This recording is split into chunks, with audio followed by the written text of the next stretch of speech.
second session of the day, our afternoon session. Let's see.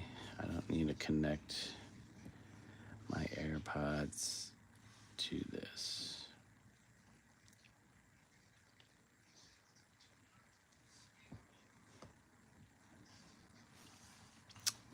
Let us get this on screen so we can say, keep an eye on chat.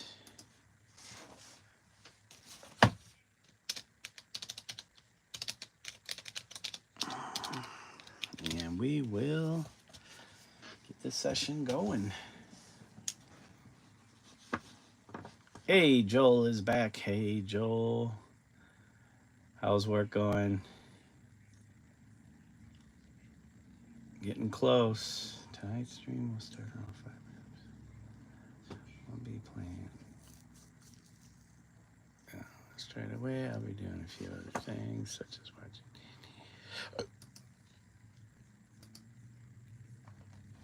Okay. All right, we were working on our hands. Our hands.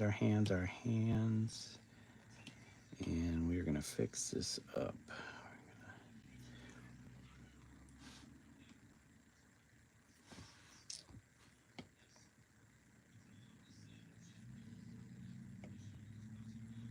Let's grab this color because we're going to need it. We're going to need this color. Okay, we got that. It's been a day, LOL. Your server crashed and was down for just over an hour. So what you guys been doing since that crash? Just hanging out? Hey, Laughing Girl, good to see you. My day is going well. I just got done making late breakfast for me and my wife, and then I took the dog for a walk. So she finally got to go outside beyond the house in like over 3 weeks since the last time.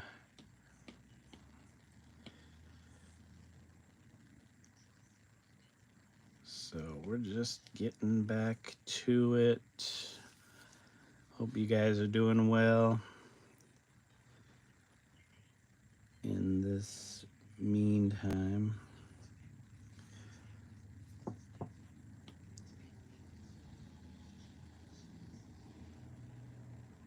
We're just gonna fix this stuff. I don't think you'll see much of that color around there. This gets to go, that's gotta go, that's gotta go, this gotta go.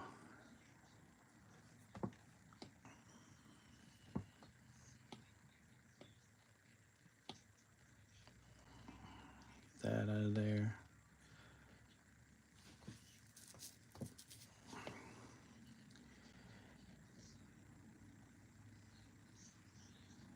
Yeah, it was nice to get outside and get some walk time in with the dog.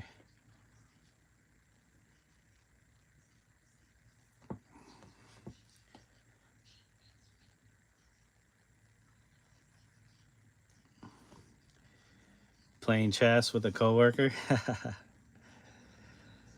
Yep, not much to do. Are you playing electronic chess or you actually got a board out?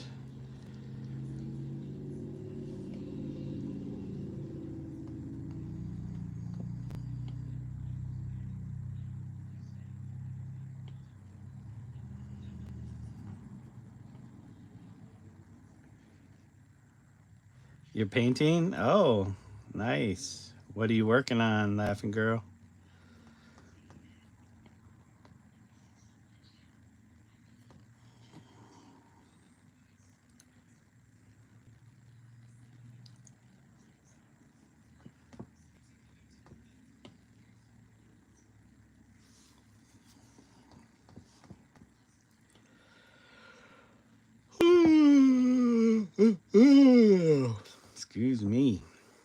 Excuse me. It's too early in the day to be yawning like that. Oh,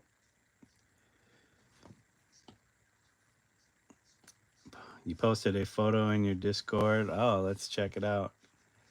How do I access my Discord? Here we go. Let's see. When you weren't working? Okay.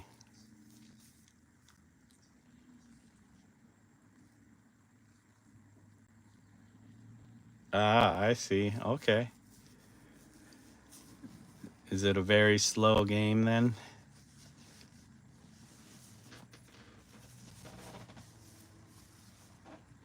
What happened to my Discord? Is it in here? No. Is it still loading? There it is. Checking for updates. Okay, it's updating.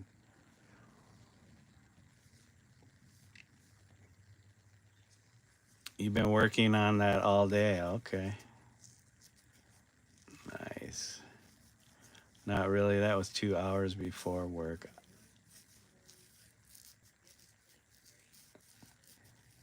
Yes, couple of moves a day. Okay. Nice.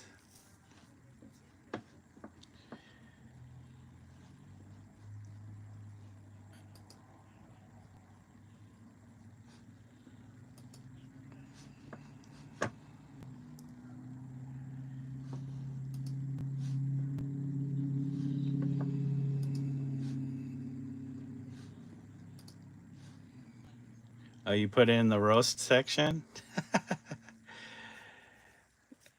What is. Uh oh. Looks like Ox doesn't like what you did. Finally working over this one, going to use the original as underpainting and try to do a Cecily Brown inspired piece. Okay, interesting. I'm somewhat familiar with her work. She's kind of like an semi-abstract figurative or semi-figurative abstract painter.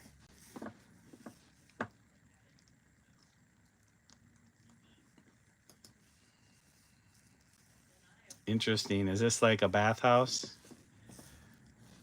Let's see. But you finished the ongoing game and played it for. Okay.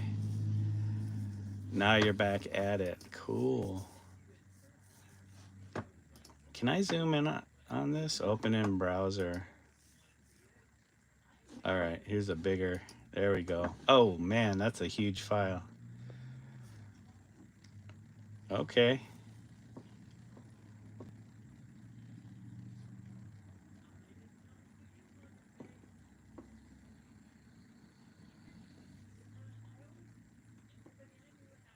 This is a good start. I like it.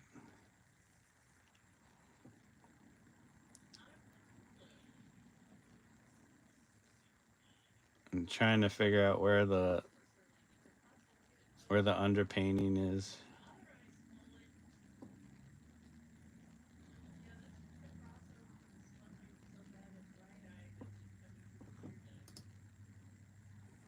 Ah, it looks good. I like it.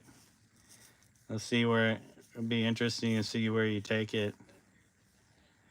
Are you gonna stay more figurative than abstract, or are you gonna?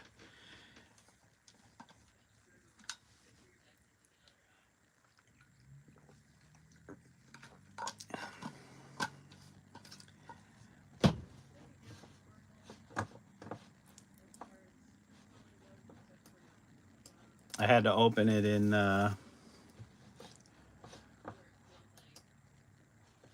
had to open it in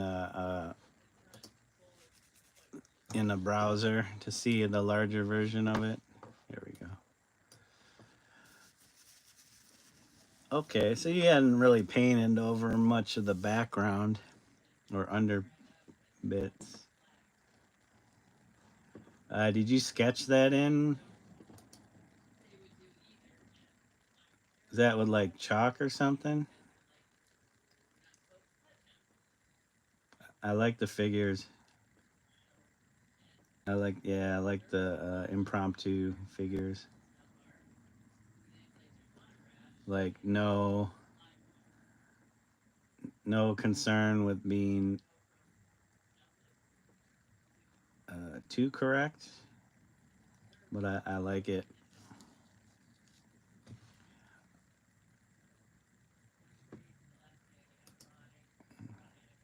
Yeah, with charcoal. Okay. How is that? Did you have to do a fixative on top of that, or you just started going in with the paint? Because I know sometimes when you go too much charcoal, it gets into the paint, and then it starts to change uh, the tone or value of the paint.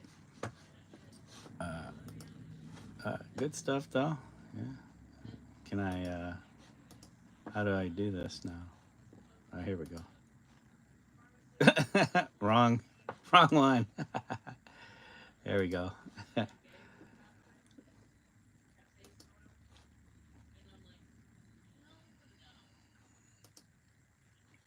Oh,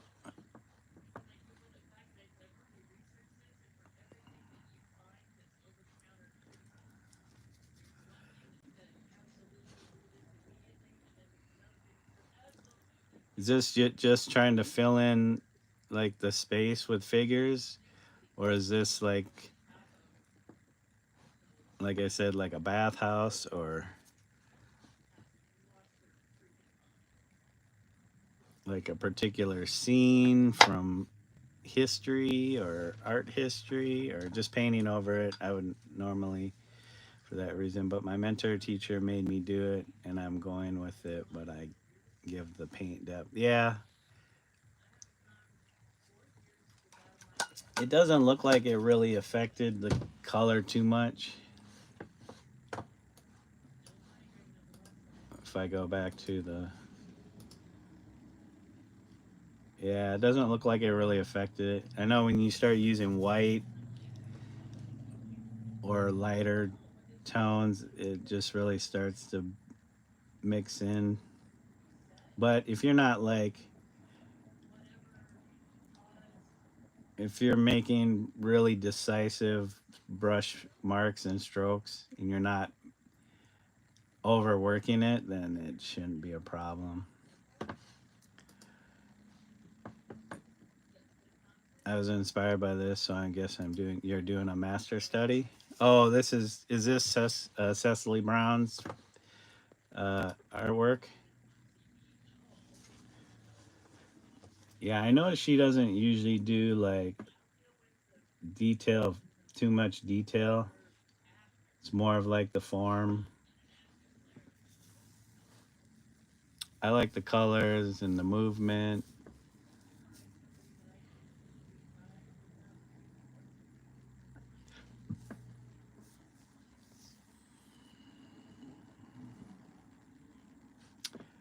I wish I could zoom in on that. All right, cool. It'd be nice to see the next step.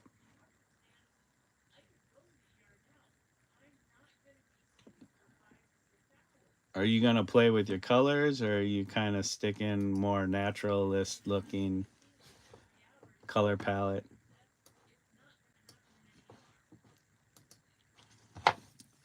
Well, let's get this.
Oh, I'm gonna turn my heater on. It's getting cool in here. It's nice outside here.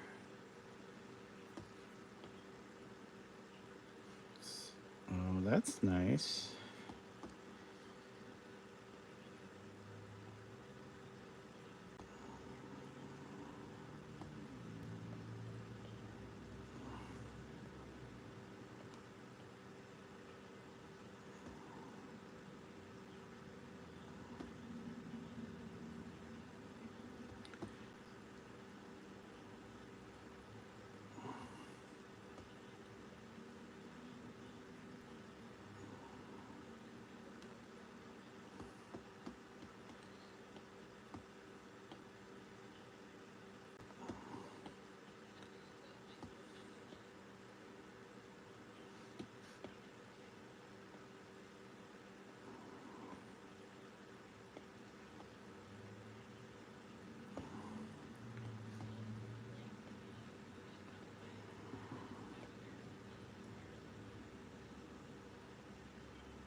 You're using colors now? Okay.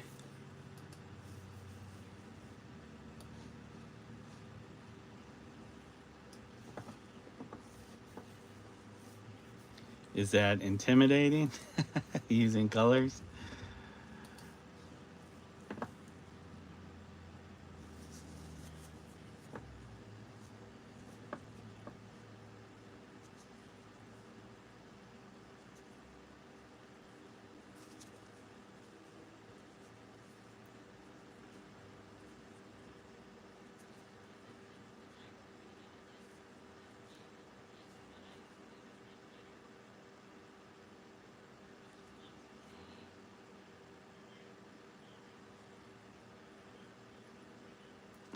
Mature women's stories. What's up with that?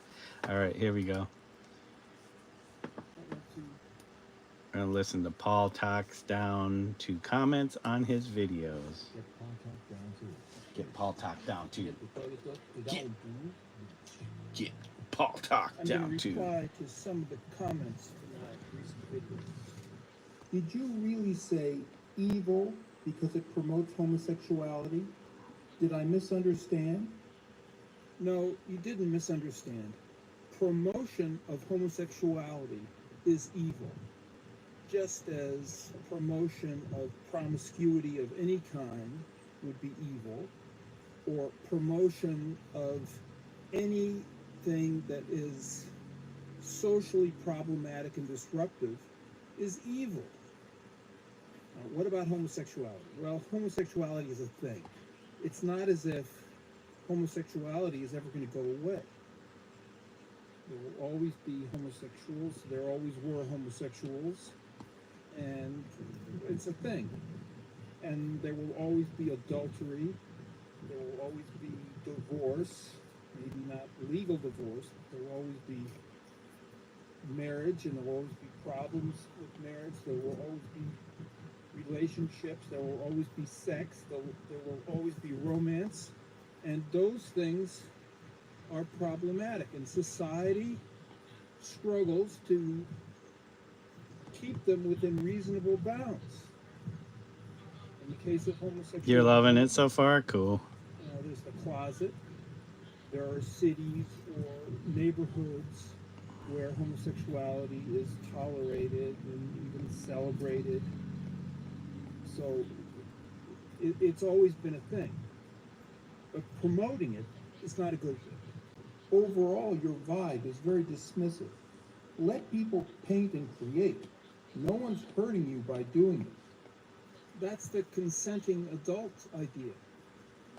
So then you have the idea, well, somebody wants to commit suicide, so they get someone else to murder them. And that's okay because one person agrees to be a murderer and the other person agrees to be a suicide. Well, suicide is a sin because we are given our life by God, and in that sense, it's not ours to take away. Okay, then you have a different way of looking at it. You change up morality as much as you like until you end up with a situation where anything goes. We're not alone. The society makes room for individuals. It's all about the But if beautiful colors. individuals aren't going to make room for society, you know, on the one hand, you have society where there's no room for individuals. And on the other hand, you've got a situation where you've got a bunch of individuals who don't leave any room for society. Well, it's a problem. It's like everything else. You know, it's not, there's no simple answer. And then people say, well, art doesn't matter. So let people do all sorts of crazy stuff. For you, at least, hey. Yeah, some people I aren't. don't think art I is don't think they a proof dislike of color, art. and some people just don't understand color. It certainly is always the So first thing it to go. baffles them. So art has been destroyed, and all this terrible stuff has happened. And it I mean, happened I'm first pro of all- color. Well, by fixing art, we're not going to fix society. But if art does get fixed, it will be the first sign of society getting fixed. Now, we don't want to go back too far. We don't want to have society be a prison. But, you know, there has to be a compromise. And the way things are now, it's individuality running wild. So we have to pull back, and we have to be careful about pulling back. But, you know, the pullback is going to get out of hand, and we're going to end up in a crushingly restrictive society. What I want to try to do is to pull back to the right point. The right point. There's some scope in it. But, you know, we have to stay in a place that's tolerable. Within the scope of human activities, what artists do with canvases is on the positive side of the balance sheet, surely. Where does an opinion like that come from? And it's like, anything that anybody does is okay, as long as it's not hurting anybody. Okay, well, look. Francis Bacon did all these paintings, which I think are terrible and ugly and promote bad things. But they've become terrifically popular. So if those paintings had never Not a been fan of made, Francis Bacon, huh? those bad uses of those paintings could never have happened. Or maybe it would have been somebody else. But you know, Oh yeah, I'm always the using story bright of the colors. torturer. And they drag him out and say, you know, you're a bad guy. Can't get away from it. Punish you.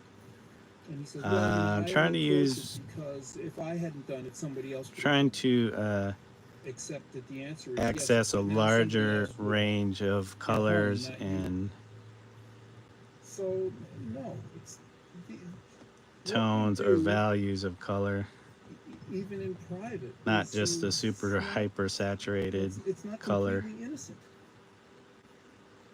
So what about our private thoughts?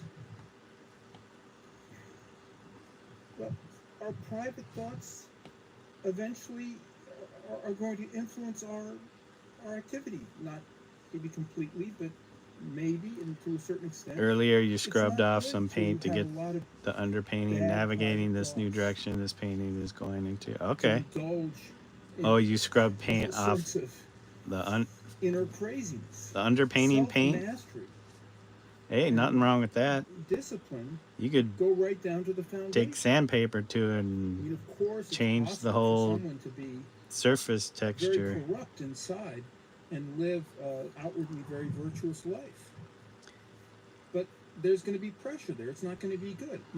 A better situation is to have some control over your inner life. All right. I I think mean, I worked as a critic for a while, I understand the role of criticism within the broader discourse, but when I critique work, I would engage with the stated intentions of the artist and try to evaluate whether the work communicated effectively on those and possibly other terms. This vlog seems to be largely an exposition of your taste, and as such, seems to be a bit gatekeepery. Are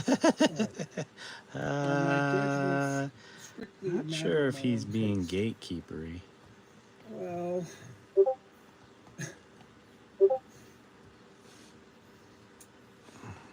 I've spent my life Yeah, what in is museums, this? looking at all of Western What am I art, missing? Egyptian art, Greek and Roman art, Byzantine art, Indian art, Japanese and Chinese art, African art.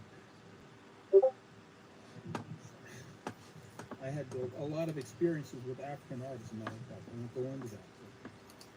And then I Okay. brought up with contemporary art. So are you still Involved in, are you using sculptures, been involved with Cecily's calligraphy. I work lived through the whole still as growth of the contemporary art a reference? and participated in it to a certain extent. That doesn't mean that I Are don't you have or are personal you just tastes. taking And reference one from more her thing color about palette? myself. I love it all. I love it all. But there are differences between different things. You Because can this is love more things of and like, then see the difference. I don't know if between- you would call there's it a some master study. child who makes a mess. I mean, and it's does all like these things more in the house your and doesn't work respect stuff, inspired you by her still work. love it. So we have to be able to understand what things are. And understanding what things are, fortunately or unfortunately, just part of what it is. Kind of just taking her color. implies Okay. hierarchies of different things. And of course, these criteria overlap, and some what's important or important at a certain moment or for a certain reason, then painting is not important. So a lot of this has to do with context. I've struggled to Uh-oh.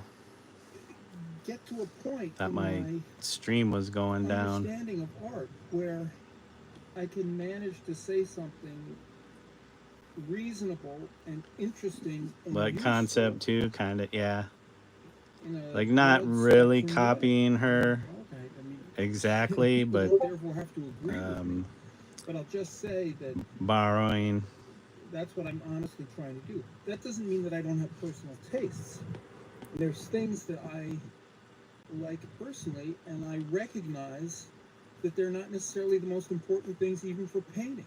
Painting is so various. There's so many different kinds of things in it. But there are underlying principles, and these are the things that I'm trying to be concerned with. All right, what about this gatekeeping business? I don't really have anything to keep people out of. But what's going on with that term? Well, we're in a very fragile situation, which depends upon nobody pointing out that the emperor has no clothes. Nobody pointing out that this idea that everybody gets to do exactly what they want and all gets to be admired. We all get to be little geniuses and little gods. You can't point that out. If you point that out, it's a problem. Even if you're a nobody like me. So it has to be objected to. It's the kind of statement that represents panic. They want the good times to keep rolling. But you know, these aren't really good times. What's rich and interesting in life is reality. The subject of this video is ostensibly figure drawing practice and sketches, although the Chavez does feel to be presented as a complete work, given the gilded halo. I wasn't talking about figure drawing as a thing. I was talking about Inspiration. as a thing. Figure drawing used to be considered, and in practice still really is considered, as the ultimate and essential way of learning drawing. And there's a lot of reasons for that, and I don't want to get into that here. The subject is not figure drawing. The subject is drawing. Right, what does that mean? Drawing works a certain way, and it's about certain things. And in the context of real painting, and of course, drawing is a large thing. So there's architectural drawing, there's drawing for mechanical reasons, and so on. So drawing is a big subject. But supposedly, we're talking about art. So that's what I'm talking about. Drawing as art. Drawing as part of art and true painting. True painting, I'll remind everybody, is a term from the 19th century.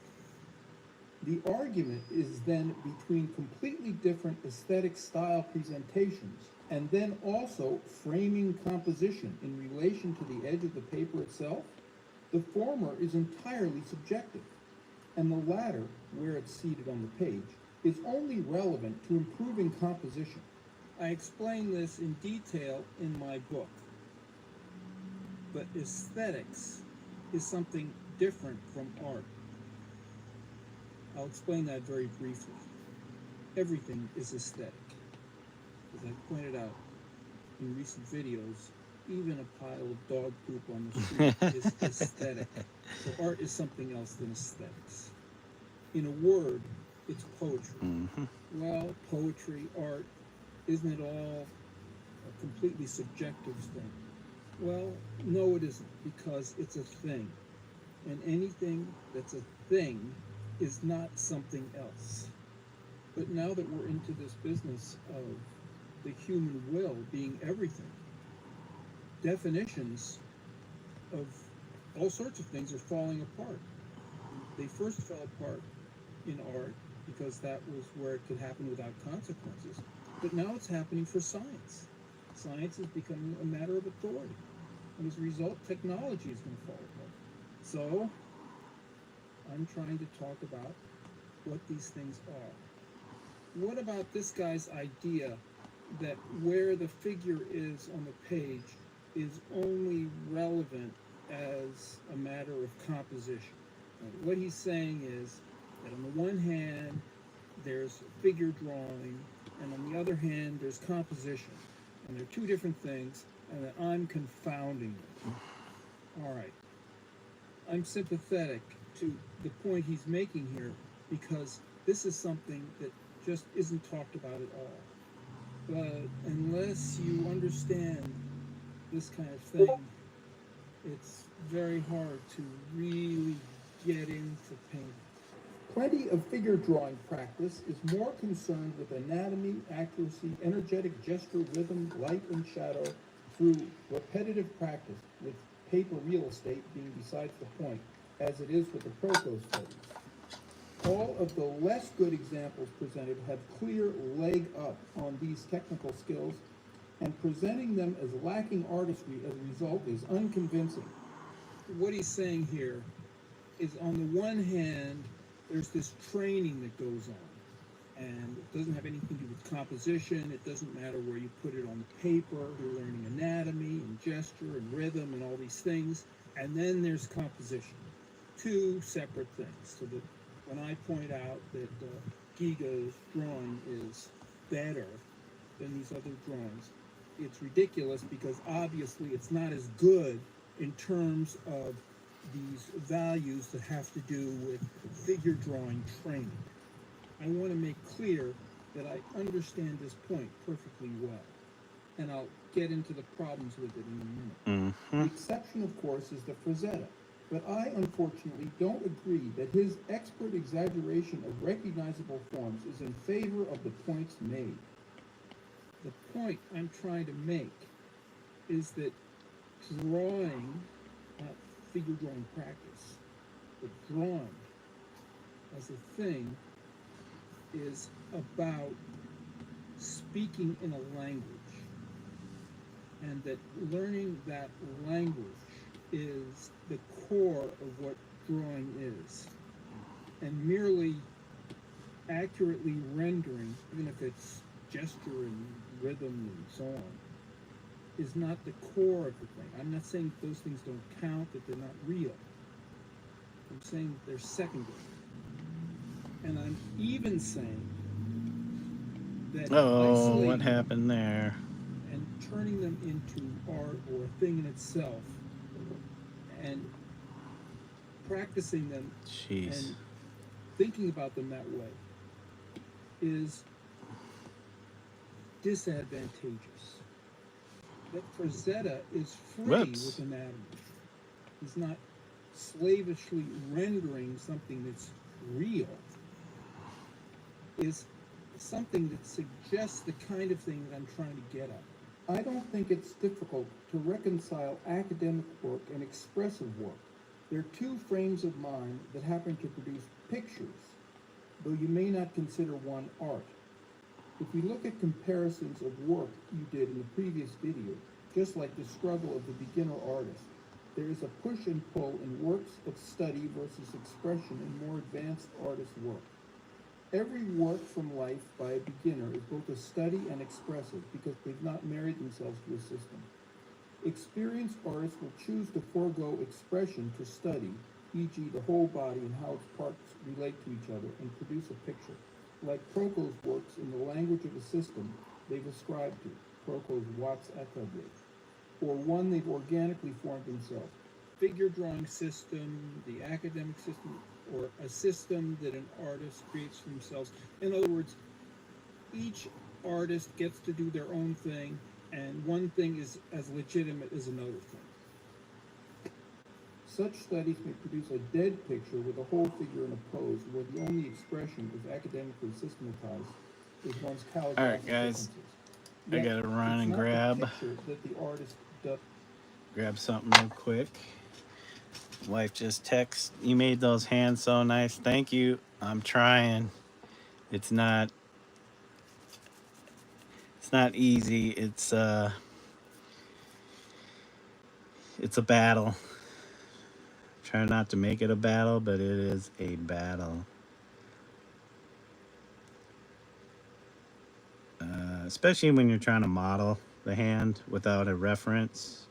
Modeling hands without a reference, you really have to really test a test of your ability to stay connected to your light source or light sources. And I'm doing a very basic rendering with a simple light source. I don't think I'm utilizing any kind of reflective light, so right now it's just the single light source. But I'll be right back.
Oh, my screen just goes dead that quick. Oh, why is this not down to like 15%? I thought this was plugged in. This was not plugged in at all, huh? There we go. Hopefully now it's charging. That would have been awesome. Come on.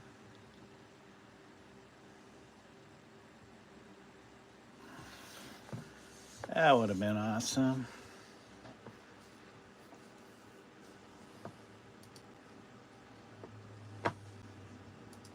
Study for, but the expansion of his system of thought when it comes to his art making. Why focus on a study without expression? For the limits of the intermediate artist, it's to pull back the depth and push the breadth of what the language can express. Maybe masters are those who can do both. That's the question. How can you do both? There are things that we can think about separately, but in action, in practice, they can't be separated. It's like I'm always saying about color. You can think about values, and you can think about hues and temperatures, but you can't separate them in fact. When you mix a color, it will necessarily be some value, some temperature, some hue. So thinking about these things is one thing, and doing them is another. When I was learning to draw seriously with Aaron Curzon in high school, he started out by making us draw, he was drawing one class, by making us draw a simplified head. And what we had to do in the first place was to put it properly in the page. It had to fill the page, but properly. It had to be well placed in the page. And then he concentrated on getting us to express the volume of this simplified head in terms of planes. And we worked on that with his help until we could get to do it. It didn't take too long because he was giving us these terrific instructions about how to proceed and how to think about it as we were doing. And then as we went on to more advanced exercises and eventually got into the life class. Look, here's Misty. Hello, Misty. Yes. You say hello to Papa? There you do. Yeah. This is Misty. She's a good little kid.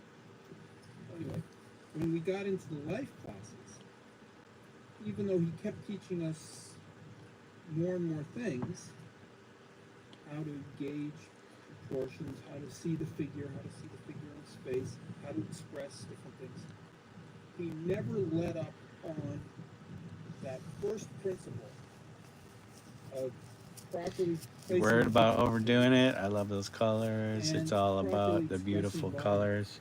For me, at least, yeah. Yeah. Before he would tell us anything You're else, always using very after beautiful several colors. years of Earlier, I life scribbled class, off he would always kind get of. back to that. I'm He would kind never of just allow taking anyone her color, to but concept do too, any kind of kind of life inspiration. You drawing made those hands. that Joel, he did couldn't you do do 99 last night? his standards. It wasn't until years later that I realized how important that was. I recently wrote an article about drawing where I talk about how the primary thing is the page and what you do. The older I get, the more I realize how true that is, and how the whole business of composition means that you're dealing with the page. And there's the word composition, but then there's the word painting, and the word drawing. Drawing is all about painting. So the language of drawing is about saying something on a page. I don't know what What he was doing. do. But when you're What do you mean, like he did 99 last night?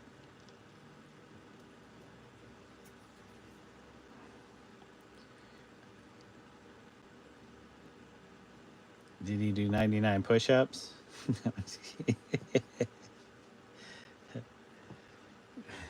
He didn't. What was he supposed to do 99 of? I guess I'm not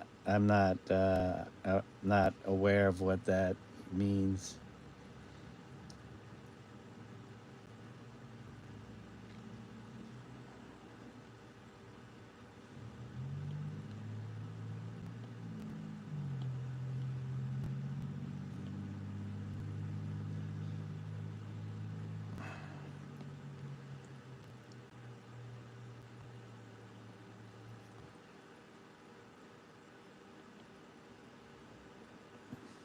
Two nights ago, he did his 98th. Oh, okay.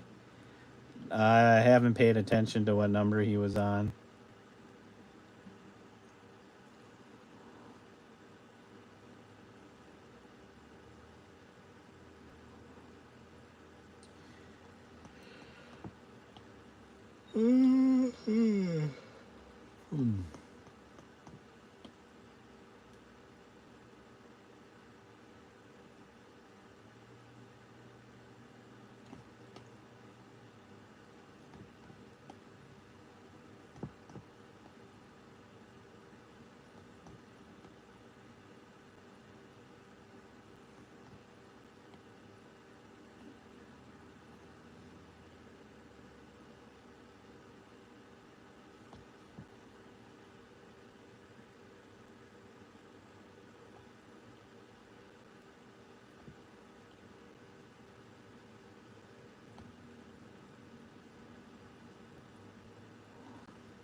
Hey, Chista, how are you doing?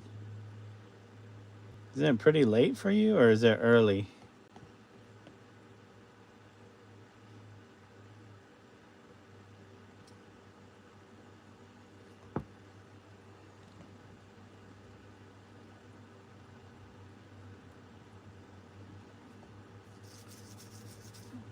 Yeah, pretty late. That's why I was wondering.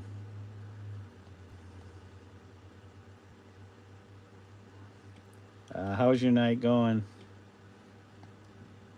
We're just hanging out with Joel and Laughing Girl.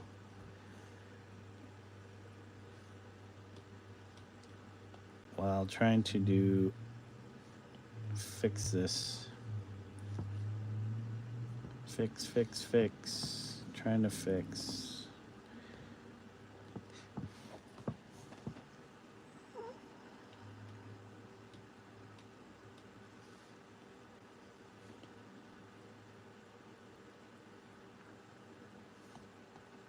It's not too far off from midnight.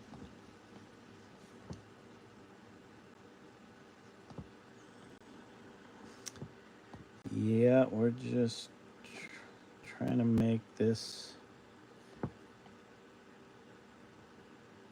somewhat readable and not too messy. Whoops.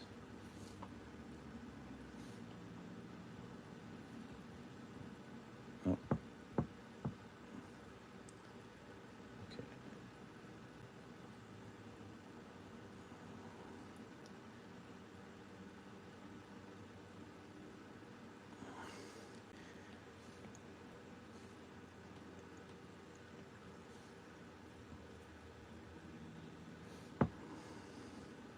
You doing okay? How are things going over there? It's going good.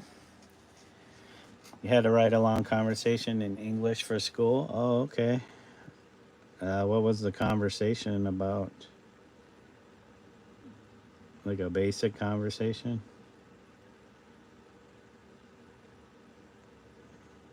Like, how's the weather? How's the weather doing over there?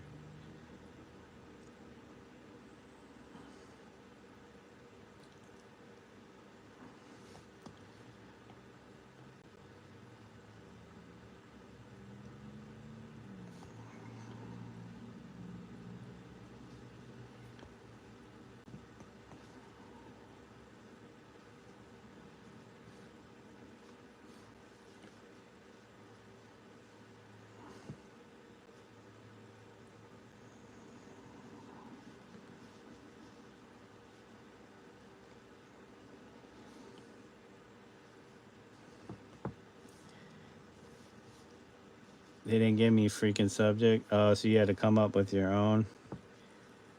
I was supposed to take at least 5 minutes. What am I supposed to talk about? Yeah, if they didn't give you a prompt or anything, you can pretty much be about anything. Going shopping, what they did that day. Um, yeah, what you would normally talk to anybody about. Just kind of go with that, I guess. But if you already have it written, then you're probably good. Just small talk.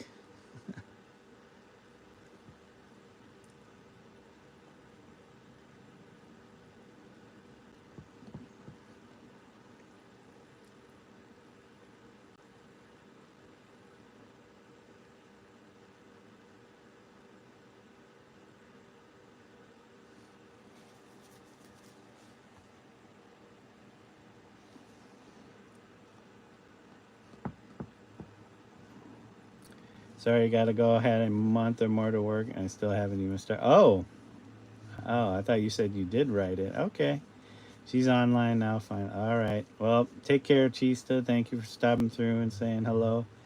I hope you get that finished.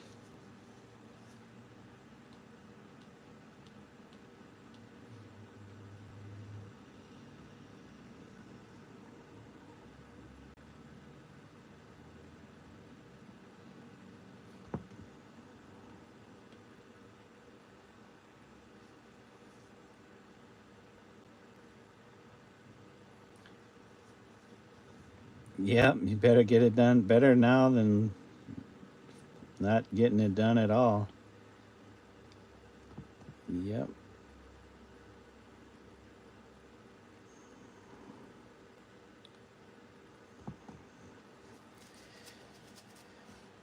Just like me and this thing here.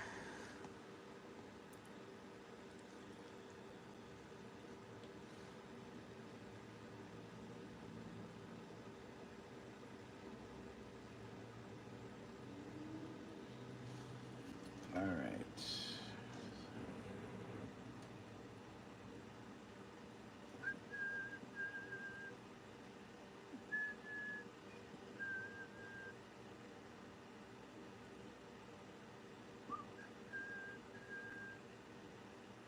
Oh, here it is.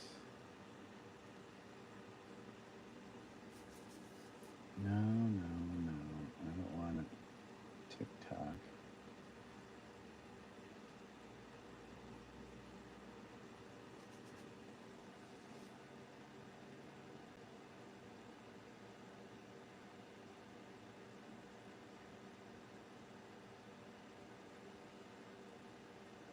That totally looks like the Trader Joe's one.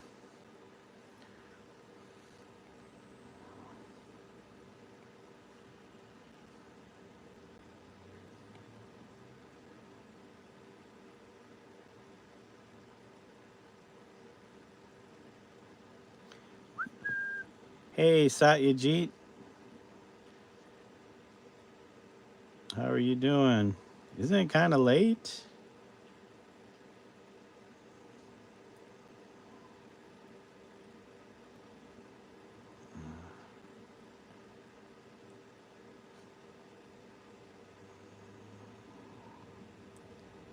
Okay, we watched that.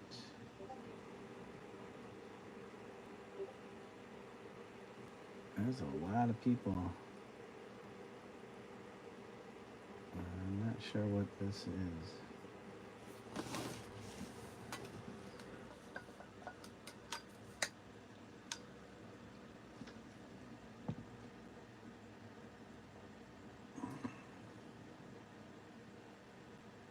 Okay.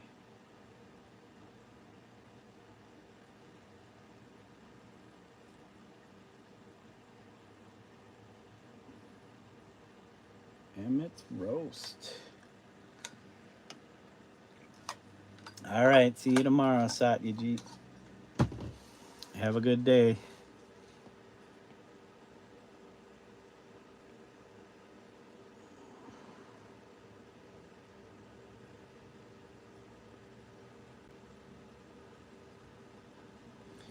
I guess, whoops, that's not touchscreen anymore. On that, if you concentrate just on rendering, it's going to stay there. Yep. And you're never, never, never, never going to get into composition. Then they start putting things together. Right? They render this, and then they render that. And they start collaging it together in a more or less interesting way. But they're never going to get into the real thing that all the great paintings have, where there's a compositional conception. What that really means is that whether you're drawing something complicated or something simple, unless you have a profound foundational understanding that what you're doing is something to a page, something to a canvas, and all the other things that we do, rendering stuff or generating illusions, all of that happens in the context of speaking this language. And it's like a sonnet. A page is like the form of the sonnet, and the lines are like the words that make up the sonnet. And the way it's done is like the rhymes that you put into it. The form of the sonnet is the thing that has to be respected above all. Everything else flows from that. A sonnet is not a collection of words that are gathered together into the form of a sonnet. It's a form into which we put the words.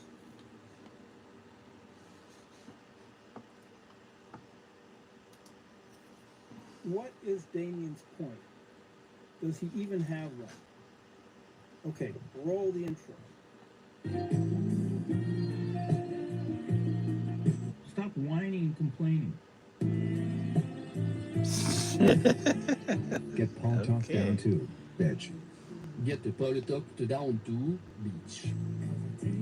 Get the ball talk down to a beach.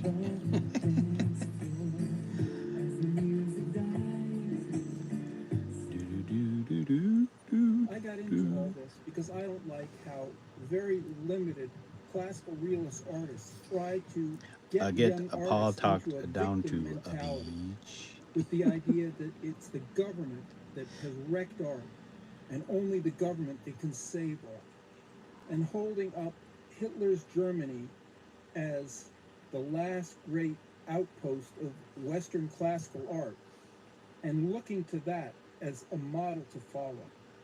If you don't want to take my word for all this, you can go to Twitter and look at all the posts.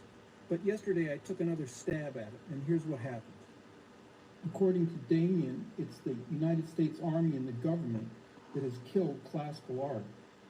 But yesterday, looking for something else, I stumbled on this guy. He was born in 1961, and among the organizations that have been commissioning work for him is the State Department and West Point Military Academy. So I asked Damien and Artie, if the U.S. government plotted to destroy classical art in 1945, how do you explain this? Either the CIA and the U.S. Army failed, or no official effort was ever made to destroy classical art and promote degeneracy. I am not disputing that degeneracy has taken over the art world. It obviously has. But the U.S. government and army have nothing to do with that.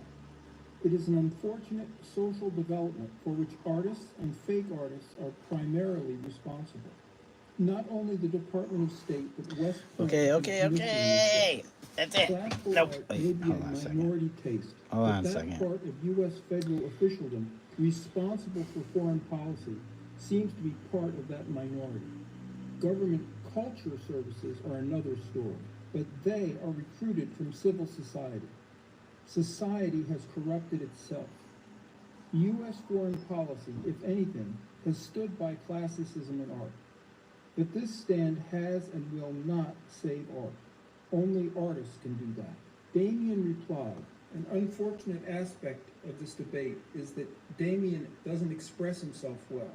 The reason for that is that he's not very clear about what he's talking The about. unfortunate So, part. Here it is. He's He long-winded can't and express unclear, himself but well.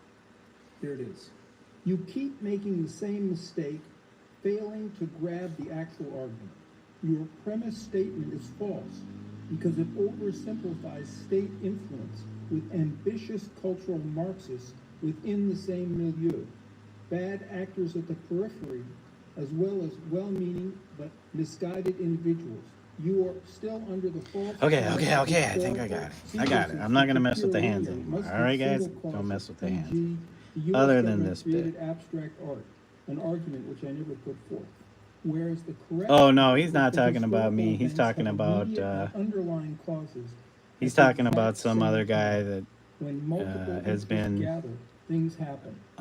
You also keep using being degeneracy confrontational with him loosely. in his It Twitter, has a I very guess. specific meaning which we have discussed before, but you keep evading engaging with the actual. This is kind of like an ongoing thing. I don't know what the fuck you're talking about. So I tried to state back to Damien the things he had made clear to me about his position. You claim there was deliberate U.S. policy affected by the U.S. Army and the CIA beginning in 1945 to destroy classical art and promote degeneracy, and that is why today officially promoted art is degenerate. Emin, Hearst, Koons, etc. Is this not your contention? This, Paul, is a simulacrum, a straw man. You are oversimplifying the causal relatedness between the key players here, while missing entirely others elsewhere, namely dealers, critics, intellectuals, collectors. And I replied, I'm not exactly an idiot. Yeah. So maybe you're not explaining yourself well. So you are not saying the U.S. Army and CIA destroyed classical German art and deliberately promoted degenerate free art? No, there's a follower, not a follower of his, but somebody that is another artist and hold on, another artist. So Paul here participated in a like a art talk on X some months ago, because this is from a month ago. And another listener, or I don't know if they were a listener or a somebody that was participating in the talk as far as being invited, was kind of challenging Paul on this topic of the American government or CIA getting involved with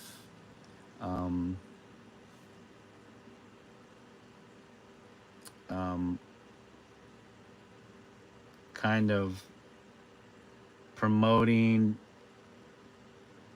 degeneracy, like, what was it?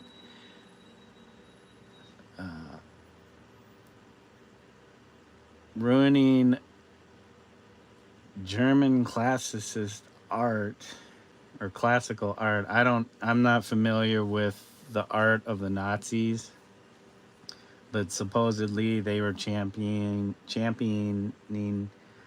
classical art and everything else was considered degenerate. And um, you might be familiar with the art show that the Nazis did prior to the war. Might have been like 1932 or 33 or something like that. And it was the art of the degenerate.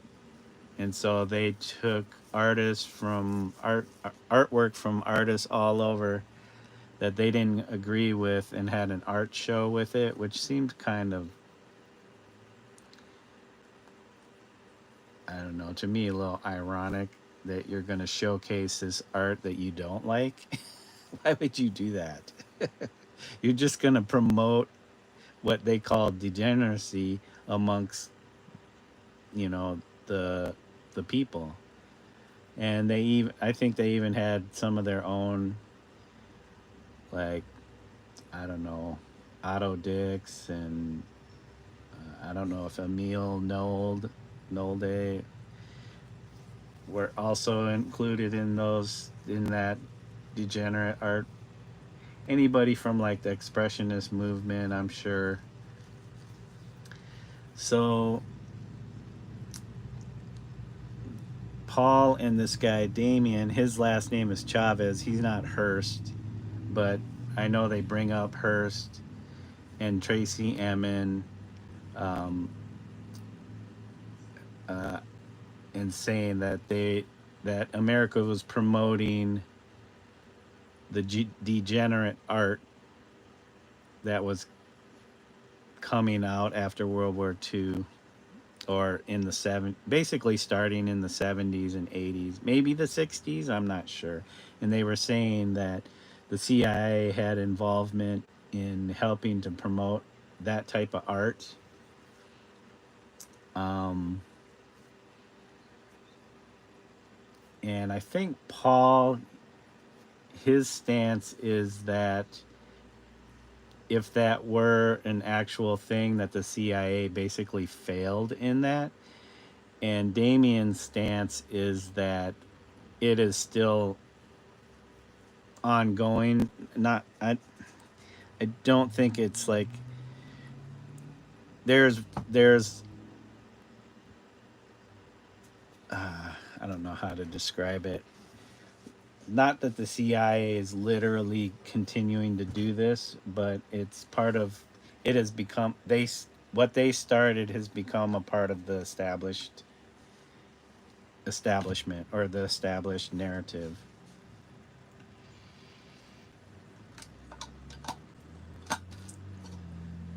And that art is has failed and moved far beyond where it should be. I don't know, in their minds,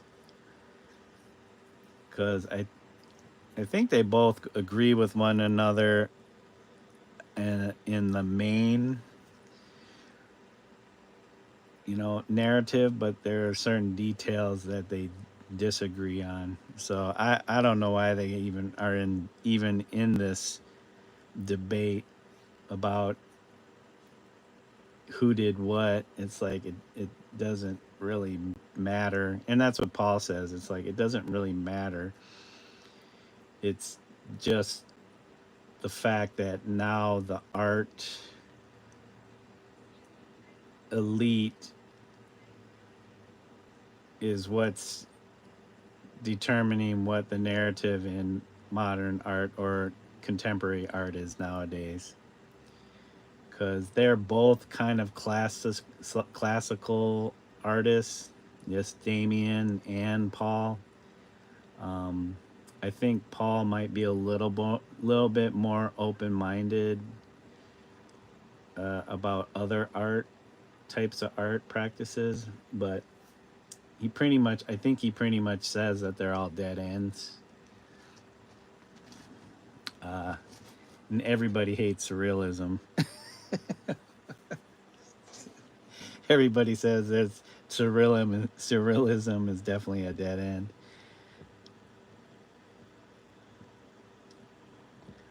I don't know if that made any sense, but yeah. So this particular Paul talk, and he is an American from New York who, at about age 30, moved to France and has been living there ever since. I think he's made trips back to America here and there, but his dad was an artist. He studied as an artist. He makes art, but he's also wrote a book, uh, kind of an art discourse on um, where art is at and how, I don't know how it needs to go. I don't know if he's promoting the fact that it needs to go back to a certain way, because I feel like there is no going back. I mean, people can still practice classical art, and maybe the focus is on too much of the new art, whatever new art is at the time.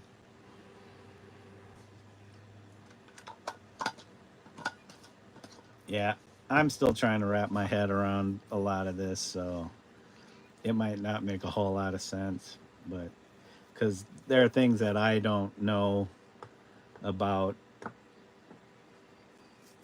particular areas of art.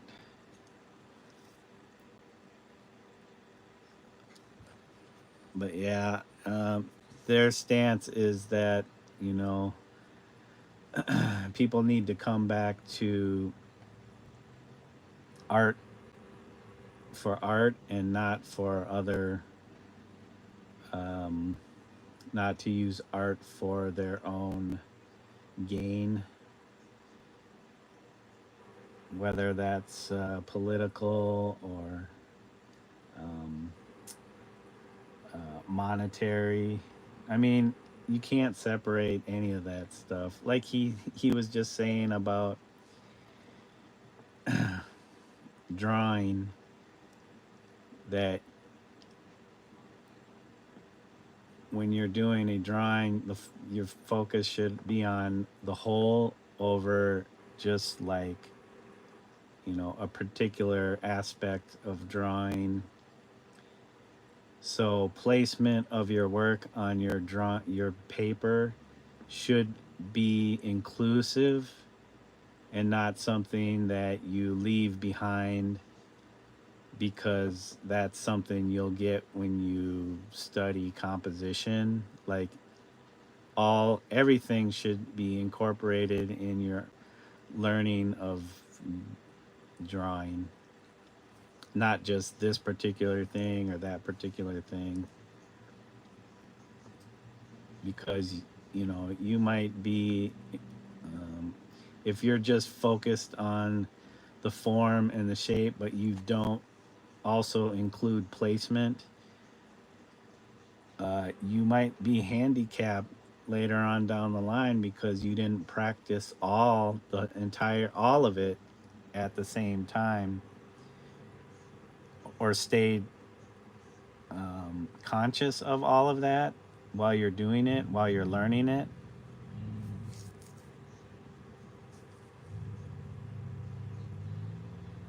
I'm trying to think of an example, like an analogy that might help make this make sense.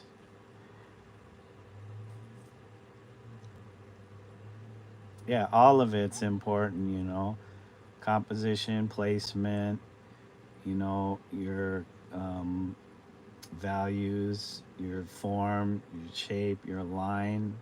If you don't practice all of that at the same time, you're going to be lacking in that, when you do come to those type of things. I know it's a lot for a beginner, but you're more open to all of that as a beginner than you are when you get, you build so much knowledge, and then it's like somebody's telling you now you have to worry, now you have to focus on placement, and you're like, I don't need to know that.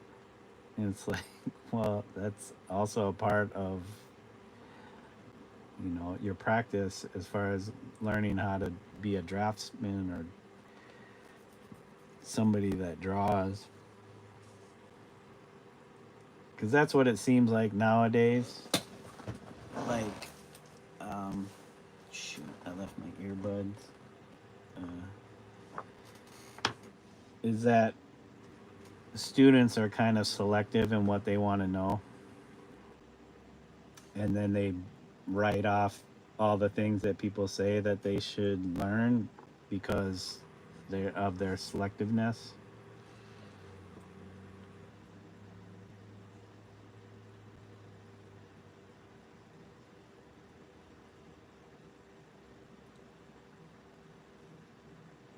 Hey Ox, how are you doing?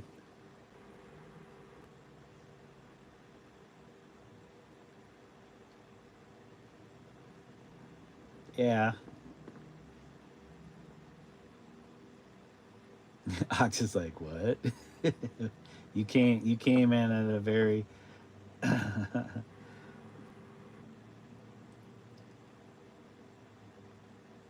yeah, if somebody wants to draw and they want to leave out placement or what's important to the drawing, I think all of it is important in doing a good drawing, because you somebody might see your drawing and it has poor placement. They might not want that. They might not want that. And then you're wondering why doesn't anybody want to buy my art? Um, because you have poor placement, you know. And you may not understand that because you don't know placement. You didn't practice placement. Um, yeah, those people, it's about their taste. So the artist can't complain if somebody doesn't like their art. And if they're trying to take a look at, you know, if they're trying to sell, basically, if you're trying to create art to sell, then you're just somebody that's creating a product. You're not, it's not about the art anymore. It's about creating a product that sells. Um, Art is not necessarily a guaranteed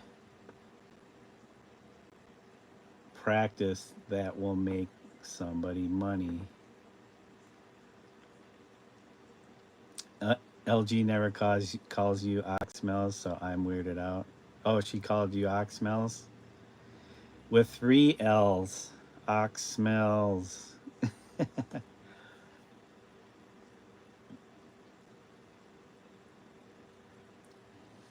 Yeah, it's the collector that determines collectors. The artist is not never going to be included in um, what their work is going to be valued at. They just focus on the art and creating the art. It's always going to be the establishment that determines whether you make it in the art world, art market.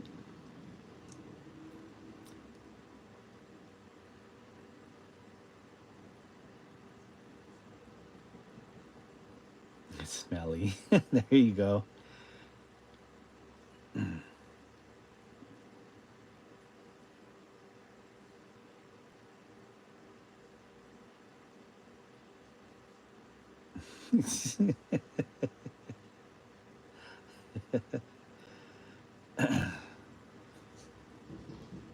Yeah, but I think what they're talking about, um, I don't think it has anything to do with the market or collecting. It's more of what is being promoted as art nowadays. And there's a lot of stuff that is being pushed because it's being labeled as new and fresh and not adhering to the past or the old. I mean, most art is somehow connected to the past. They talk about reactionary art, art that reacts to something prior to it.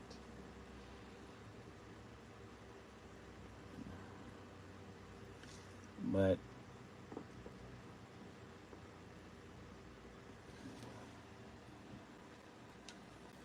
yeah,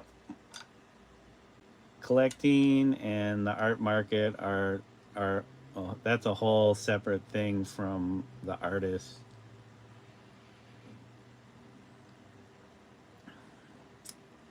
I mean, while the artist is alive, they can kind of be part of that. But then they talk about, again, the artist is all they're doing is creating money. Their work, they look at their work as money because they're selling and they're making money to keep doing what they want to do or advance their status in the world. Yeah, reactionary art, people who make art because they're reacting to something else, some whether it's some other art, um, uh, like politics, money. Um, Usually, it's about politics or money.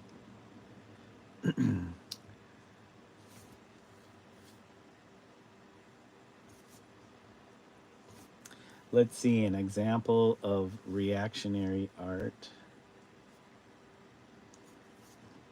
What would be an example of reactionary art?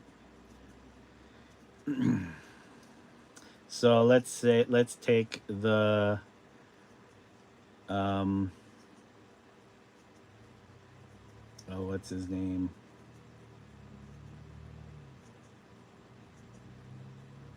Maurizio uh, Catalan. His banana um, taped to a wall. Once he did that, a lot of people, you know, uh, definitely had a reaction to seeing that work. As far as, is it art just because it's a banana? It got even a banana taped to a wall with duct tape.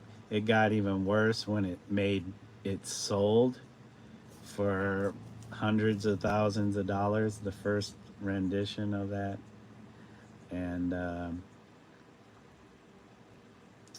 it kind of outraged some people. Um, I don't know if people created art out of that outrage. If they did, that would be considered reactionary art because they're reacting to something that somebody else had done. I know I did my piece in reaction to that. Do you think it really sold? I mean, somebody had some money that they wanted to put in. It's hard to say somebody's intent, especially a collector. They could really believe in what somebody's doing and then they want to help support that.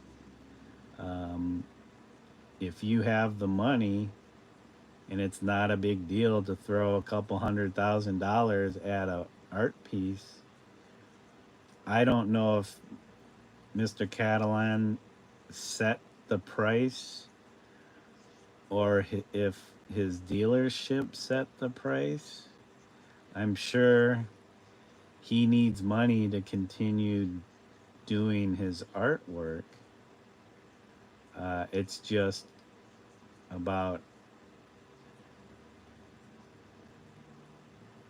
how much you want. So if it's a dealer's involved, the dealer wants to make money off of the sale too. So, you know, maybe Maurizio was asking for a certain amount. The dealer wants a certain amount. If he's represented by a gallery, that gallery is definitely going to want to take a cut because they're helping to make that sale.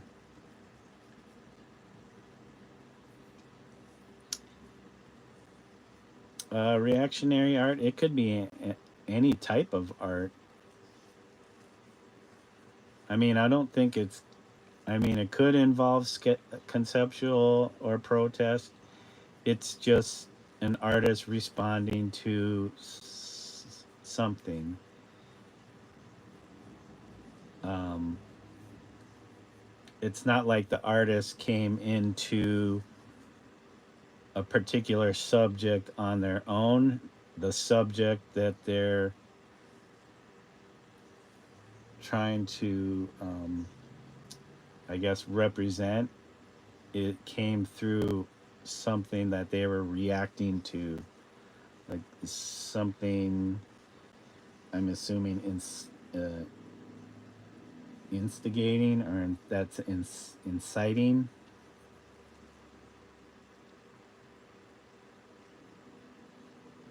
It's more of the idea. It's because it is conceptual art. His piece.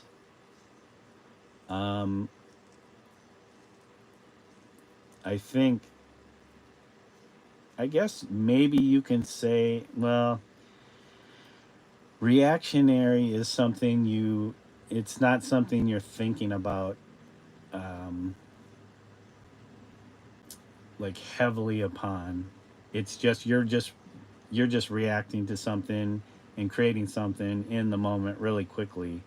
Like to me, spending months and months and months on something and you know creating all kinds of sketches and stuff, that to me is not reactionary art. Uh, to me, reactionary art.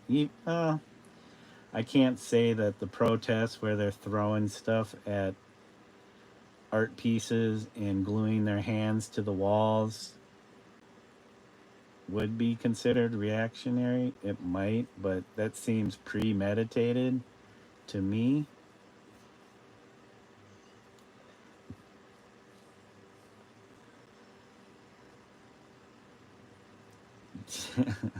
Ox just left. He's like, I'm leaving. I don't want to listen to any of this.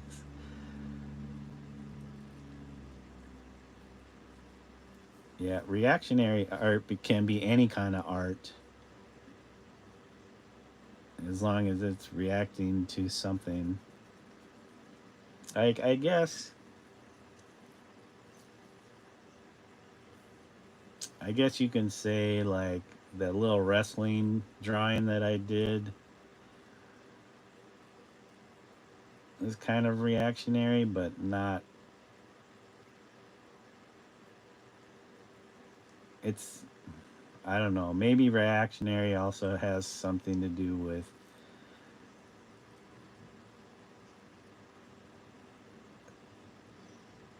more than.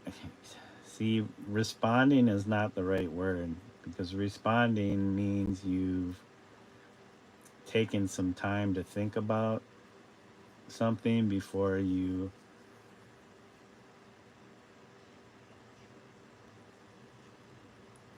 The opposite of streamism.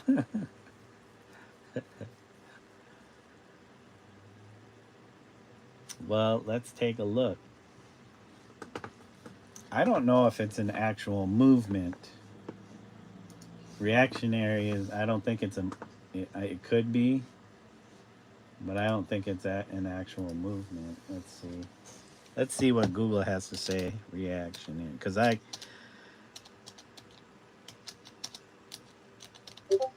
could be totally off the mark. Reactionary art can refer to art that is used to promote political agendas or art that provokes a reaction from the public. Yeah. So you might be able to say Jeff Koons art is kind of reactionary, but I don't know if his he specifically intends to cause a reaction, but like his work usually does, like the big stuff. Um, let's see, art used to promote political agendas, which I mentioned. Alt-right appropriation of Western art. White supremacists use Western art to justify anti-immigration rhetoric and claims to white identity. Far-right use of cultural institutions. Far-right groups use their political power to promote their own narratives of Western art history. Let's see. Art provokes a reaction from the public. Yeah, so it's not really a movement per se, but it could in the future. Depends on how the historians and critics um,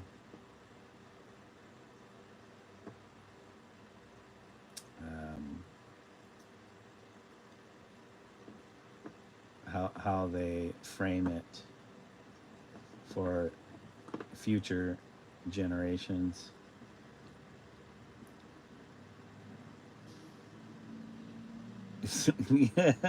But oxy wisdom as opposed to oxymoronism.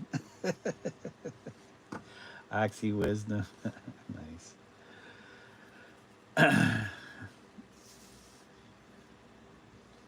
Oh, here we go. Some Historum History Forum reactionary art movements. They say, and this was from April 12th, 2023, neoclassical was a reaction against medieval and Baroque. Romantic was a reaction against neoclassical. Impressionism and abstract. Where is it? Where is it? Where is it? Where I'm sure a.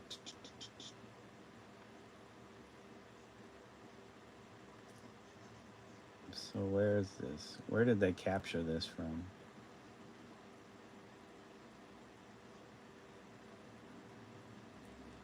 Yeah, so there's always a movement that had reacted to something else that came before it.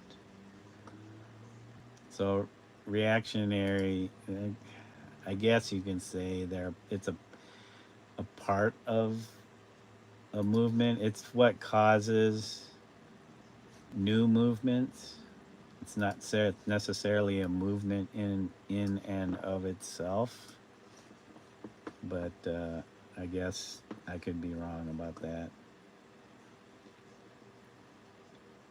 Anyways, I can keep going with this Paul talk because I have no idea what I'm talking about. And we'll see what Paul has to say about that because Paul talks down to you. So what do we do? So what do we do is what we do in reaction to this shitty art that's modern art. Yeah, whatever you do now, if you're reacting to the crappy art, the what they call degeneracy of the now, because if you go online, and I don't know if this is, I don't know, I don't go out and I don't go to shows much. I don't go to the museums or the galleries much anymore. That was something I did more of when I was younger. But I guess through the internet, especially like Justin Bua, his Instagram account, he's always ripping on um, art that is posted that he's pretty much like, that's not art.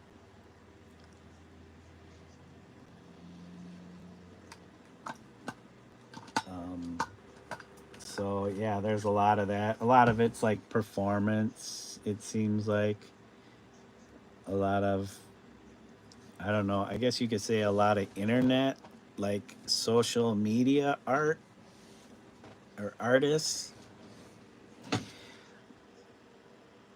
I mean, I'm sure in the history books, this time, this here and now, with people, artists using a lot of social media to promote their artworks, will be a kind of thing that is talked about years and years and years, and how it affected the art of that time, which is this time. But there's a lot of people that, like Justin, who are upset by the new art, and they question its validity as art. And I'm not saying it's art or it's not art, because there's a lot of people who look at, what people are doing, like them classical, almost classical style painting, or within the realm of classical painting, that they they wouldn't see as art. It's just them carrying on a tradition and not trying to advance art. Art is like an amoeba, and it has many different arms, and each arm is going off in its own direction. Um, and not knowing what those other arms are doing, and maybe not worried about that until they come into contact with one another. But it's all part of the same organism. Yeah, there's some stuff that people do that are like very questionable, but is it art or is it not art? And you know, that's not for me to say. I can have my opinion, but I'm usually like, I don't care.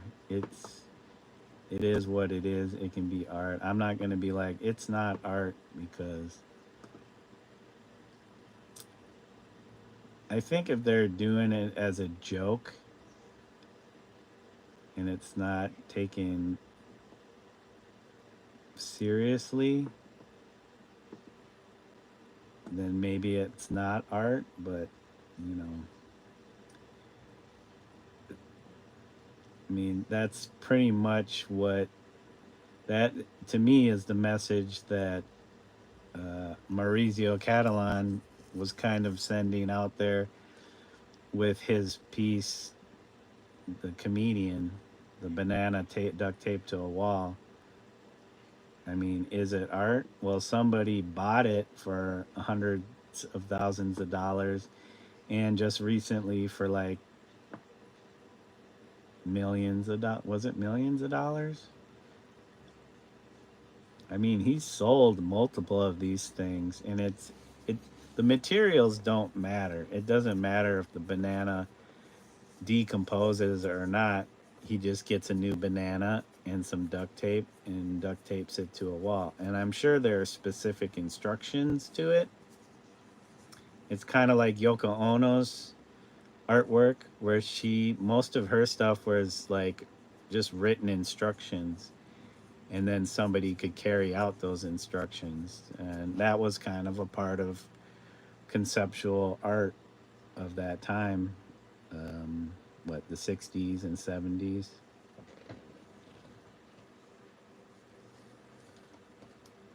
I mean, I don't know if she was part of the Fluxus group, or she might have been. And they did a lot of performance slash conceptual art. I can't remember the name of the guy that was pretty much kind of the head of that group, but what was the channel you were on with the Greg guy?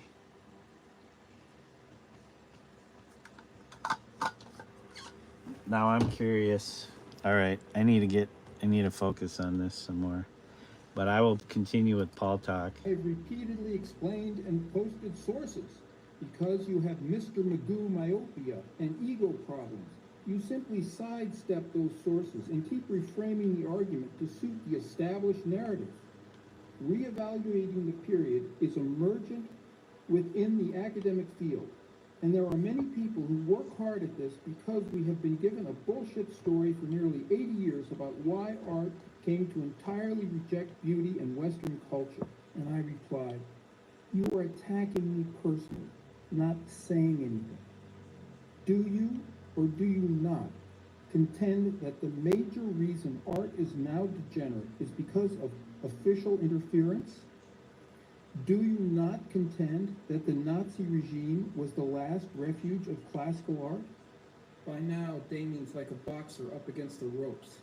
He's struggling to try to rescue something from these terrible contentions he's been making. So to me, it sounds like Paul is saying that the Nazi regime was the last bastion of classical art or holdout of classical art. And I'm like, I guess I'm not that familiar with Nazi classical art to, even understand the argument that they're making. Honestly, I didn't even know Nazis made art. I thought they were more anti-art, you know. But I guess if they were champions of classical art, I would have to do some looking into that. Anyways, she was behind John Lennon leaving. Yeah, Yoko Ono. I don't know. Maybe. But I think they all were kind of getting tired of. I mean, it was the 70s. It's like, hippies were becoming a thing. Everybody was doing drugs. Um, that's that could also factor into why these guys separated. They were just, to me, they were done. They did what they could together, and it was time for them all to kind of move on and like do other things. Nazis stole all the art. Is that what he meant? No, they are arguing about their positions on how art has degenerated, and that when the Nazis held power, that was the last bastion of classical art, because that's what they promoted, was kind of a classicism, and they rejected all the new art that was coming out at that time or had come out prior to that time, which would have been the early 1930s, right before World War II. Yeah, Hitler supposedly was an artist himself before he was rejected. Art school rejected him, said that his art was boring. So, that this is what you get when somebody's rejected and they from art school. Oh yeah, there's still art missing, hasn't been returned. Probably locked up somewhere that people have forgotten all about.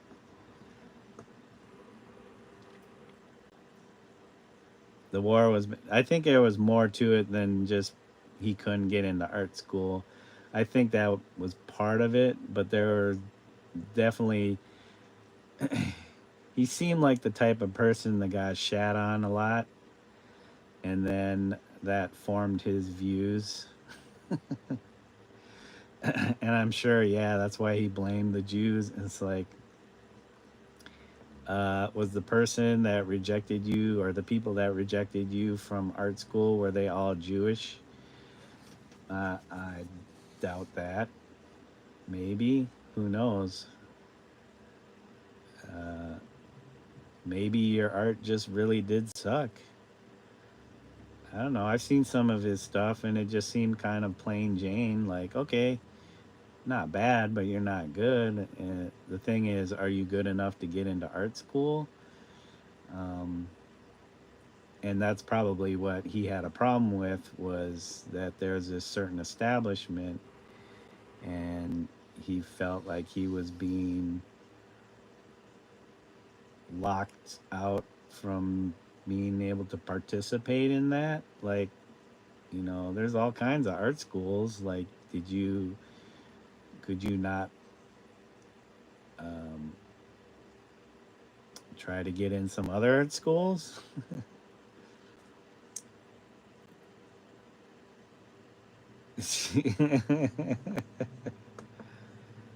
Actually, Trump made himself head of the John F. Kennedy, or the Kennedy Center for the Performing Arts, and fired a bunch of people. That was about a month ago.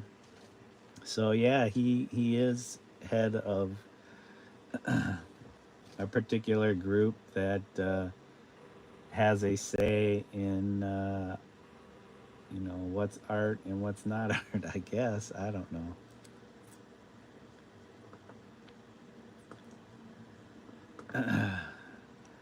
I don't know, with all the, if he made it as an artist, and that meant that um, there was no rise in the Nazi or white supremacy or Nazi supremacy. I don't know what that would be.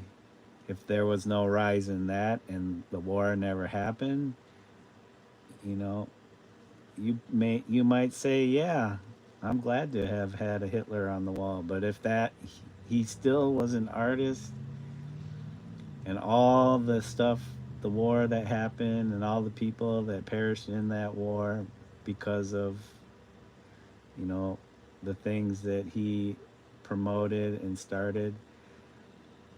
No, I don't think I would be very. I don't think I'd want to show my face, let alone the art.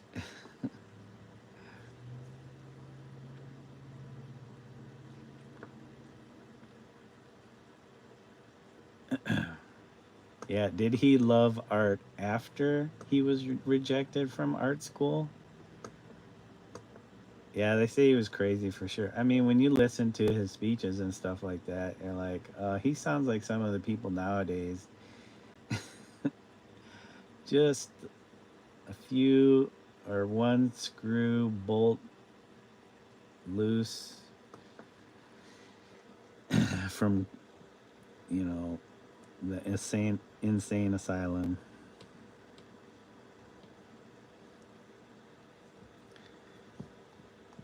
All right. I don't know. I'm not an authority on any of this, so it's just it's just my thoughts. Me and my thoughts. Anyways, we'll continue with this. He wrote, acting like elements within the U.S. government didn't play a key role at a specific time regarding anti-realism is just flat out false and historically inaccurate. They literally admitted this was the case. But you keep making the mistake that this influence was persistent through the decades and that it was delivered from the highest offices. It wasn't. It was more from expediency than anything else. Remember that the anti-realist agenda came later than denazifying Europe. All the while, you underestimate the role that people play within the art world who weren't artists. You naively think that the artists decided all by themselves, which is literally the result from the mid-century project about free painting. It's literally an ideological product itself.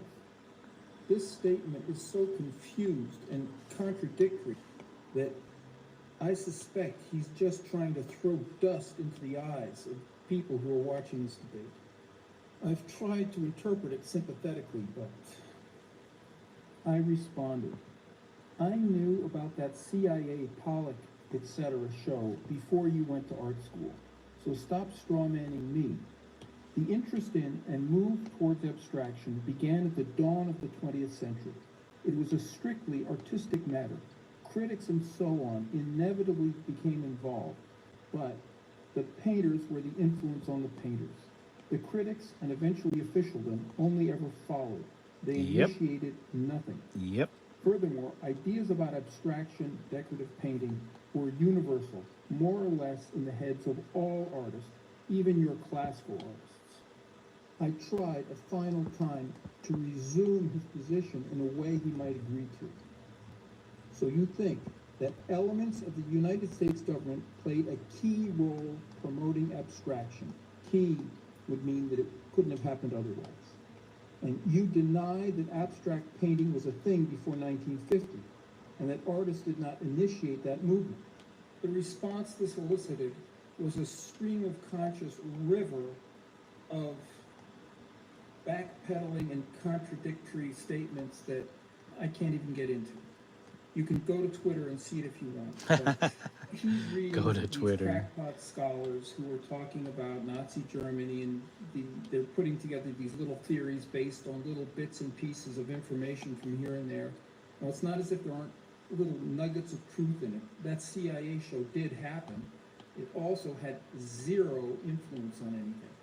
Anyway, here was the final exchange which took place this morning. I wrote, the 1960s fatwa on representation, I was a victim, was also imagined, initiated, and effected by artists, with certain critics, like Noah Greenberg, as cheerleaders. I have personally had first-hand witnesses tell me about the plotting which took place in a bar in Greenwich Village among the artists. You yourself work in utter independence of any official pressure, and despite any official hostility towards what you do. I am the victim of official censure in France. They refuse to show my work. So I am fully aware of official interference, but it is the artists who count. And Damien replies, at least you finally made clear what we here have always implicitly grasped, which is that you have a victim mindset. If you think I haven't been opposed, pressured, etc. by establishment art people who hate art and ran the art schools, then I can just smirk at your presumptive naivete about my struggle. Fuck them. If there is any victim, it is Western society at large. It isn't me, and it certainly isn't you. And I wrote, I have always pointed out that you are making classical art in spite of the anti-classical artistic situation. It is also a fact that I have been labeled a fascist for my orientation, and now I am denigrated as a degenerate by you. I must be a hero considering what I've done. There is a false narrative about art in the 20th century and how contemporary art got started. And I have set the record straight in my book. Yep. Don't forget to It buy is not Paul's true book, that there is a direct line between Neo-Dada and The Art in the contemporary Age of everything's going on Anxiety. today, and the so-called modernists like Manet and Degas and so on, that led straight up to where we are in a smooth line. But it is also not true that Adolf Hitler was a good guy and that it's too bad he didn't succeed in what he was doing, and the Germans were just getting a raw deal, and the Americans spoiled everything and destroyed classical art. When the History Channel got going, I think it was in the 1970s, very quickly people started calling it the Hitler Channel. They've made a great mistake by running documentaries about Hitler literally every day for decades. And meanwhile, lying to people about so many things. So I'm not amazed that people like Damien start to think, well, Hitler must have been right, because I myself, as soon as the government says anything, you've got to take this vaccine, and we did this, and you've got to do that, they attack somebody. Whoever they attack, it's like, that's got to be a good guy. I mean, I get it. But this thing Damien's not alone, is not right. In some ways, he's backed off of his position. Now he's just saying, well, the government did interfere. He's like, wait a second, I'm siding with Nazis. Now, The government is 100% behind this Wait, the degeneracy, good this guys were we've the been talking about, right? Nazis? Wait, I'm But we didn't get there confused. the way you said. I'm not going to talk about that now. I've written this whole book about it. It's a complex story, but official things, governments and government policies have virtually nothing to do with it until you start getting into the 70s and 80s. And at first, it's not government. At first, it's money people. The money people started exploiting art for laundering money and that kind of thing. You know, there's these special rules for galleries. They don't have to account for the cash they get. So there's an awful lot of money laundering. Not all galleries. I just mean the galleries that count. So they're using art as ways of moving money around and so on. So they need to build up these reputations so they can get these big prices so it can seem legitimate. And then these money people are controlling the government from behind the scenes and the media and so on. So it's this big mishigas. But none of that got going until, you know, it certainly didn't get going in a big way until the late 70s. Now, of course, it's a gigantic machine, but it has absolutely nothing to do with World War II. All of this relates to the surge in interest in futurism. Here's part of a little fight I picked about that. Art Dino presented this Dottori crucifixion, and I complained, it's fake serious, fun and easy design, with faux spiritual pathos. It's silly. Here's a proper religious painting. No cool attitude, just Okay, straight. so the painting he showed, I don't know if you guys will be able to see it. The fake serious painting that he's talking about is this piece here. I don't know if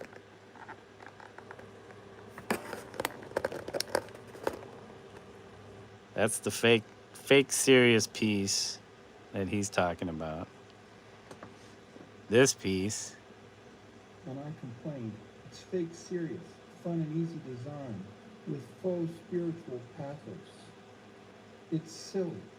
Here's a proper religious painting. No cool. okay, this painting here, the proper religious painting, that's his painting.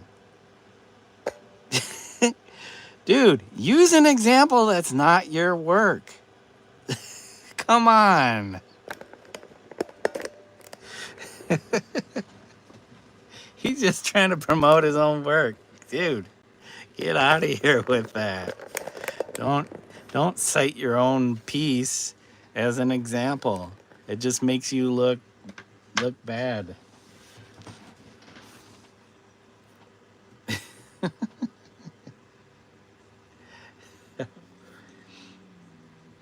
Yeah, because I enjoy listening to his talks. I don't agree with everything that he says.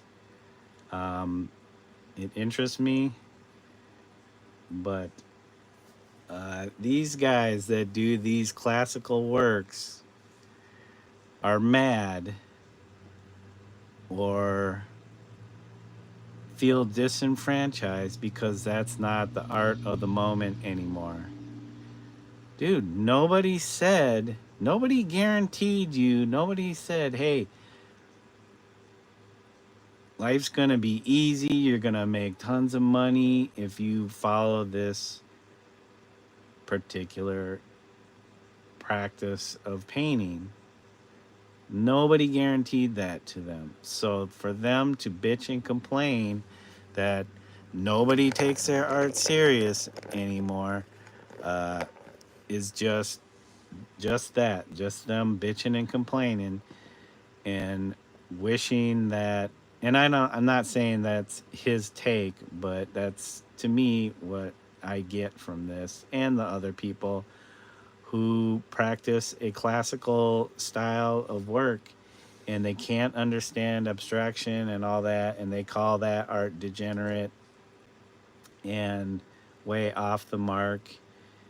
And do you think those movements went anywhere either? I mean, people still practice them even though, like impressionism, That's not classical art. Is it still popular amongst some people? Do people still paint like that? Some people do. Are they making tons of money off of that work? Probably not. So they can argue the same or have the same complaints as you classical guys. Like, oh, nobody's interested in this type of work anymore. It's like, just paint and quit complaining. That's why they bitch and complain, because the new art isn't the spotlight on their art. Just like the spotlight will continue to keep moving from one thing to the next.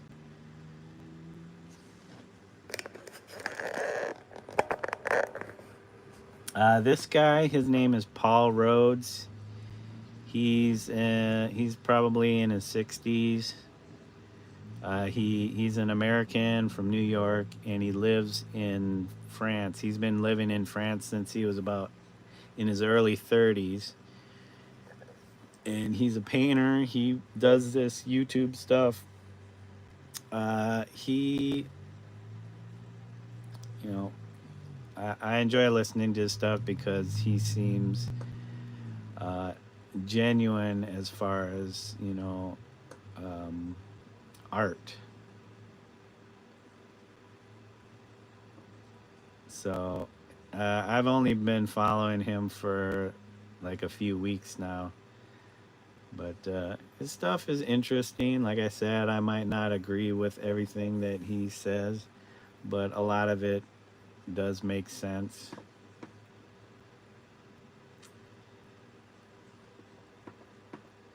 Anyways, I just think it's funny that the one religious piece that he's comparing the other thing he's calling a joke or not serious is his art.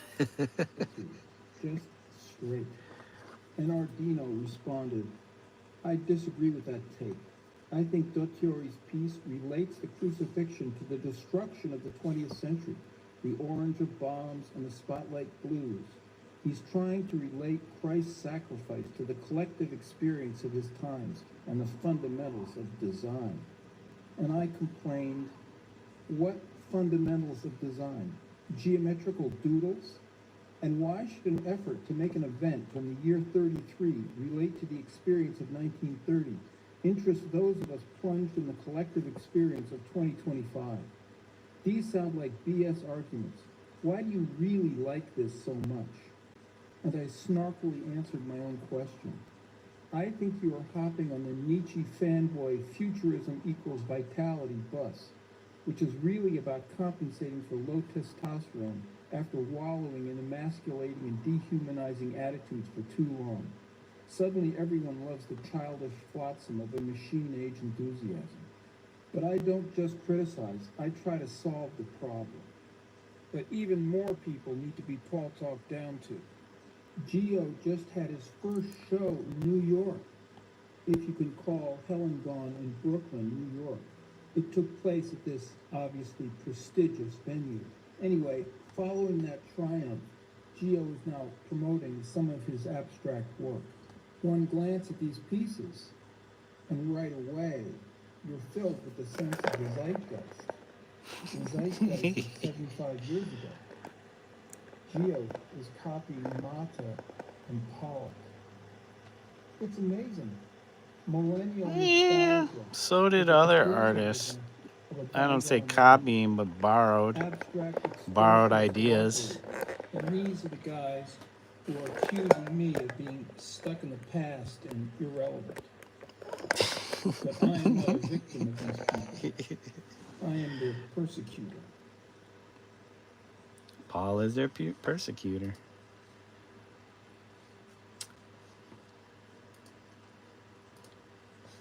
Yeah, I've been going back and watching all his videos. He's had this channel for maybe a year now, but he's had a channel before this, and he talks about how YouTube destroyed his channel.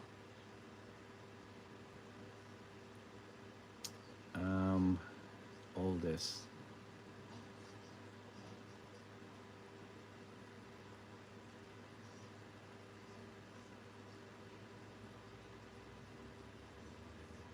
Did I? Okay, so this is about his book, Art in the Age of Anxiety. I'm working hard on my book. As it turns out, I'm going to be self-publishing under my usual org. Here is the cover as it presently presents itself.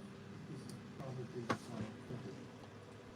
I'm getting some help from people with some typos and so on, though I have reviewed the book 7 times after having written it, finalizing it.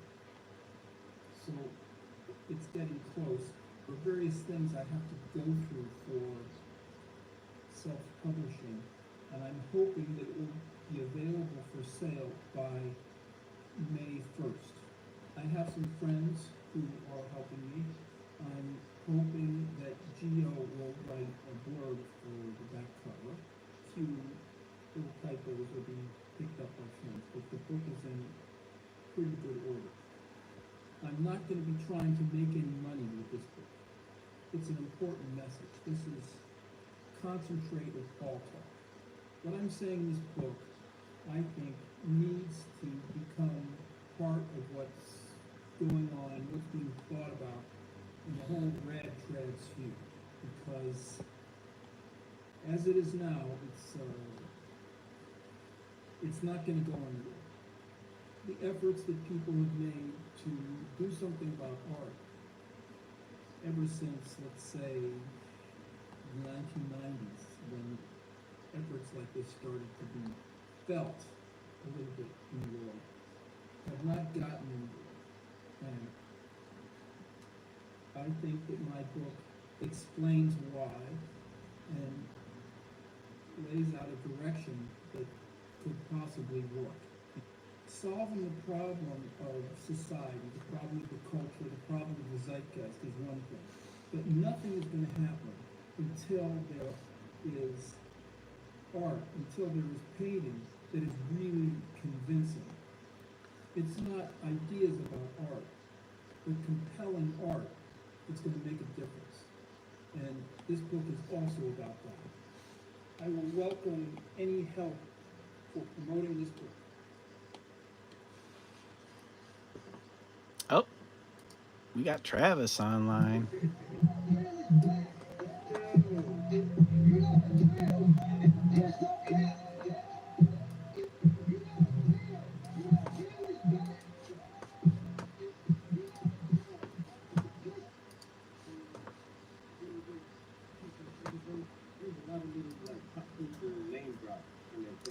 So if you buy his book and modernize all the pages, would he piss?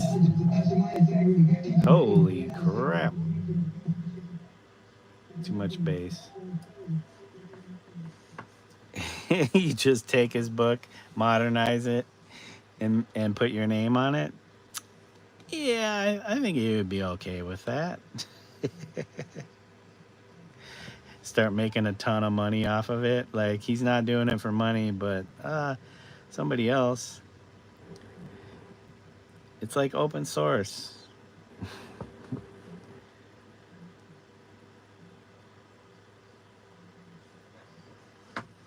Okay, I don't know why.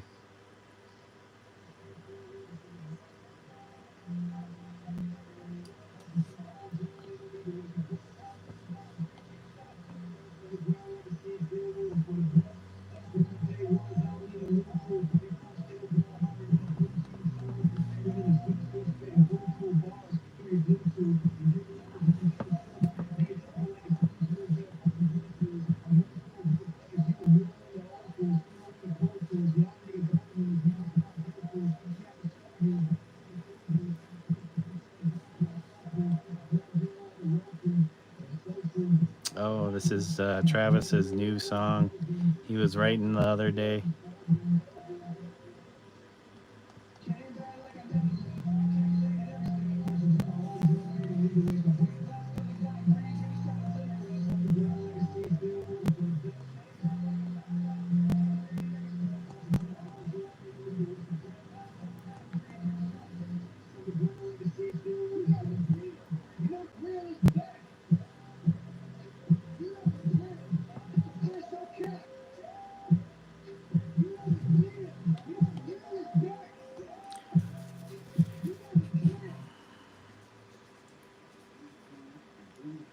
Go harder than a blue chew. Even Bluetooth is like modern technology. Cause I ain't had Bluetooth when I was a kid.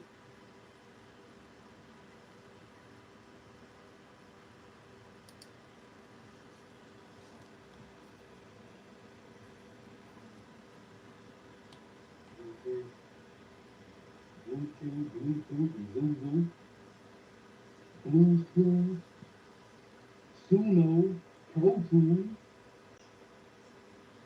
Super Saiyan Goku, Goku. There's all kind of little names out there. Shit. So that second verse was going in on the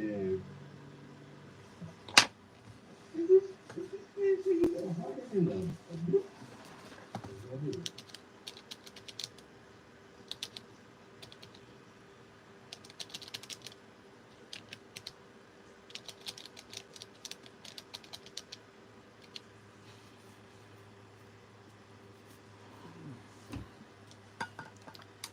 His LG fell off the couch again. I don't know if she's still working on her painting or not. I show proof.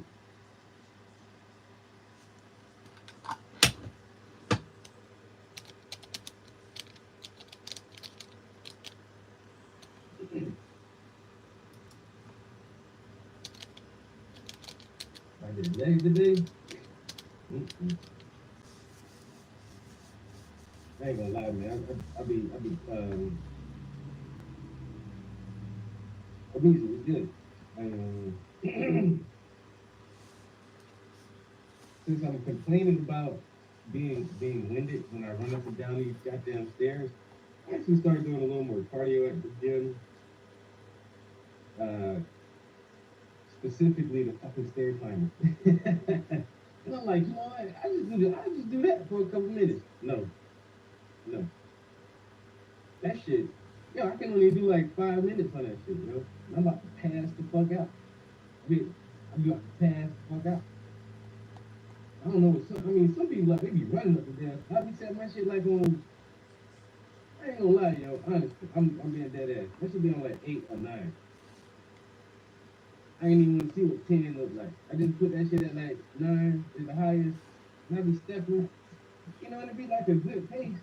And I be seeing some people, I be like, did you running up the stairs? You got this shit set on 14 or 15 runs? And then like 9, I'm like, I'm looking at the time. Right? Can you start off? It's easy. Start off. Yeah, and then you look down, it's like a minute. Like, yeah. A minute and a half. Goddamn, how I lose so much steam in 30 seconds? What the fuck? And then you like 4 minutes. I got a whole another 60 seconds of this shit, man. Look, at 5 minutes, I be like,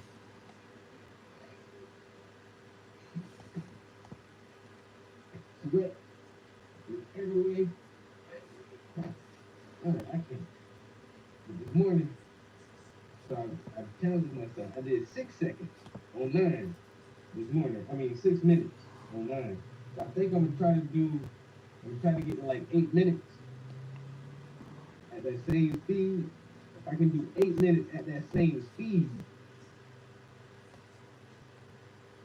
I'll drop back down to 5 minutes and try to boost the speed up a little bit more and do like maybe 10 and see if I can do like 10 for 5 minutes, 10 or 11. Man, I do like, see if I can do like 10 or 11 for 3 to 5 minutes. If I could do like 8 or 9 for at least 7 or 8 minutes, I'll see. I gotta work my way up to that shit, man. So I see little floaties and shit. Yeah. Oh, you're not feeling too good? Yeah, we need something, yo. I started out on the bike. I don't want to do on the bike either. I just don't want to do the treadmill. I don't want to run or jog.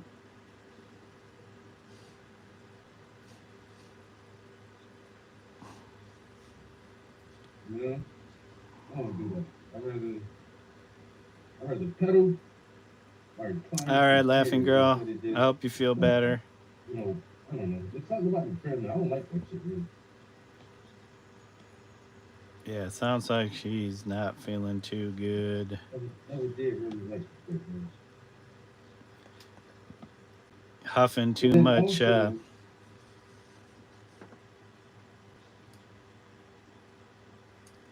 Huffing Carlos, that he's a professional weightlifter, and he's a professional the gym, solvents, and he's a professional the trainer.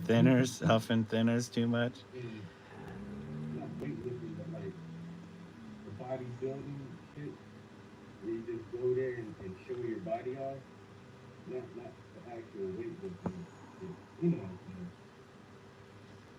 But he has a really, really, really nice physique. He says he hardly ever, rarely, never does any cardio, like as far as um, treadmills and bikes and all that shit. He was like, bro, I'm not gonna do that shit, man. He was like, cardio is just elevating your heart rate. He's like getting your fucking squats up there, Okay, I think we got the sweater. getting them breaths in there. Uh-oh, what's this? He's like, if Where you're is lifting this weights coming from? at a steady pace and you're not taking long ass breaks There we in go. between your sets, feels like person, you're getting cardio in while you're lifting weights.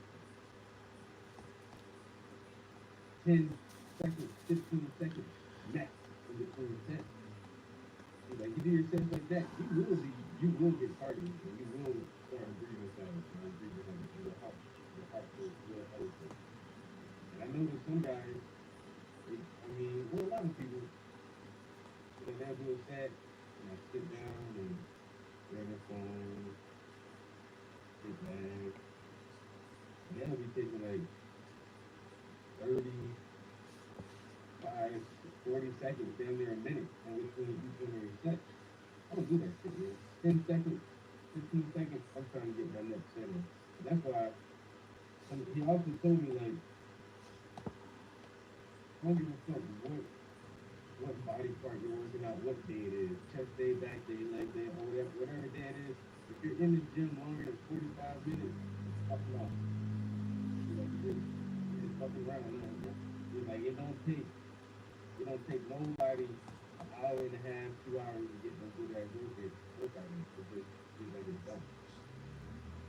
It's done. Anything over 45 minutes, you're just in there just to be in there now. Now you just like doing up the gym like that.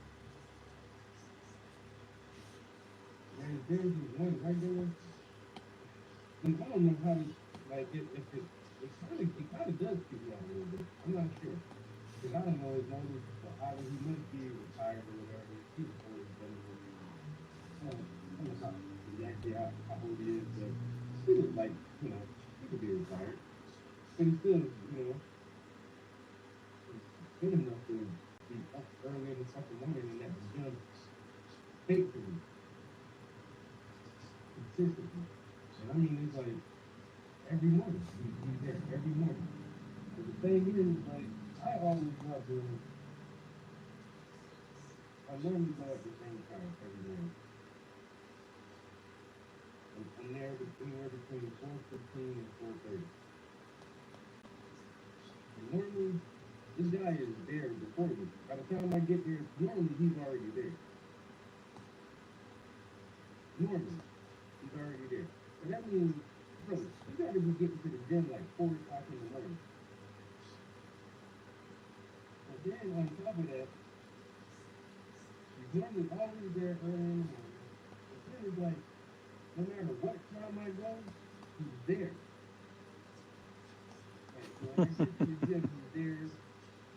When I leave, he's still at the gym. But some mornings, just say, like, if I just take a day off work and I don't have to go to work, well, I'm not going to get up and rush to the gym at 4:30 in the morning. I don't have to.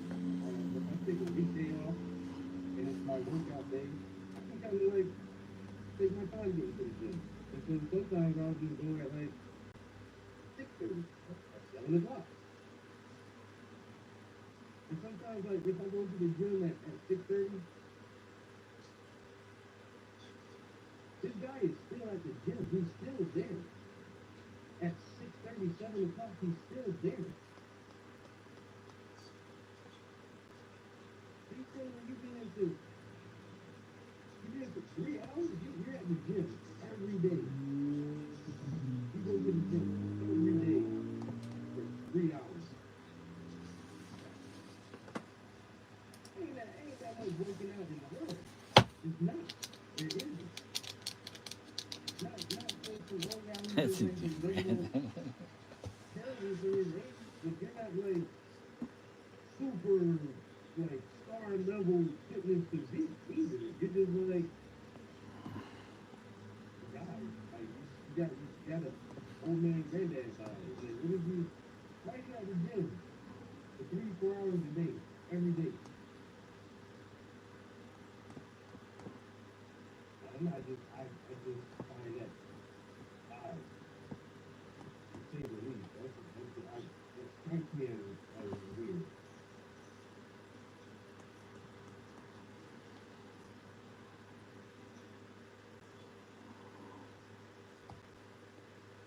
That strikes me as a little weird. that's a yeah, because he's definitely not a gym shark. He's more like a gym rat. Gym rat. Yep. Yeah. He's the only person like that. I'm telling you, like most our little squad in the morning, we're all in there early as well, and we all gotta go to work. It's like mostly it seems like most of us are before working. And there is like one or two older gentlemen, like he's the one who looks like he could be retired. There's another one or two guys in there who look like they could be just retired, just like working out early in the morning before the crowd comes in. You know, okay, get up early. And I get that. And even one time our gym had like some water issues and some pipes or something, and they didn't have water in the building. So they was like, hey guys, we just got a new Planet Fitness that opened up in Crosstown. I know it's inconvenient or whatever, but you know, we already let them know that our members would Oh, be coming there for yep. All right, guys. I like forgot. the regular Wife was asking me to go. Gotta go to Aldi's to check out stuff for dinner. So we're gonna put a hold on this again to go check out what we can find for our dinner.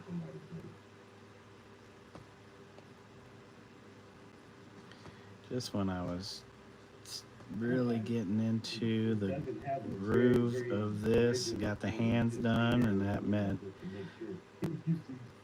smooth sailing for a little bit. Now we gotta go shopping. We gotta go do some shopping.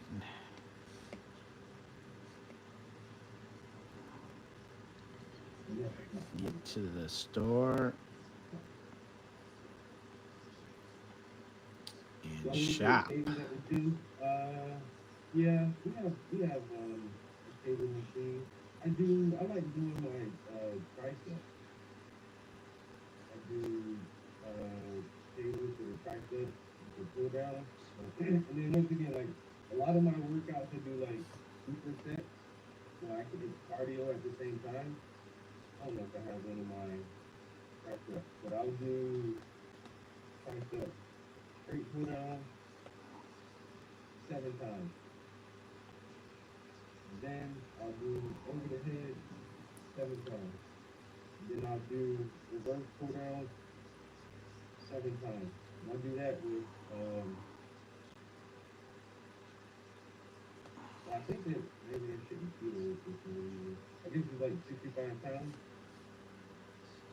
And then I'll put it up to like 80 pounds. Then I'll do overhand like super presses. And that's like one set for me. I'll do all those, and then I'll take a break. And then by the time I pause, I'm like,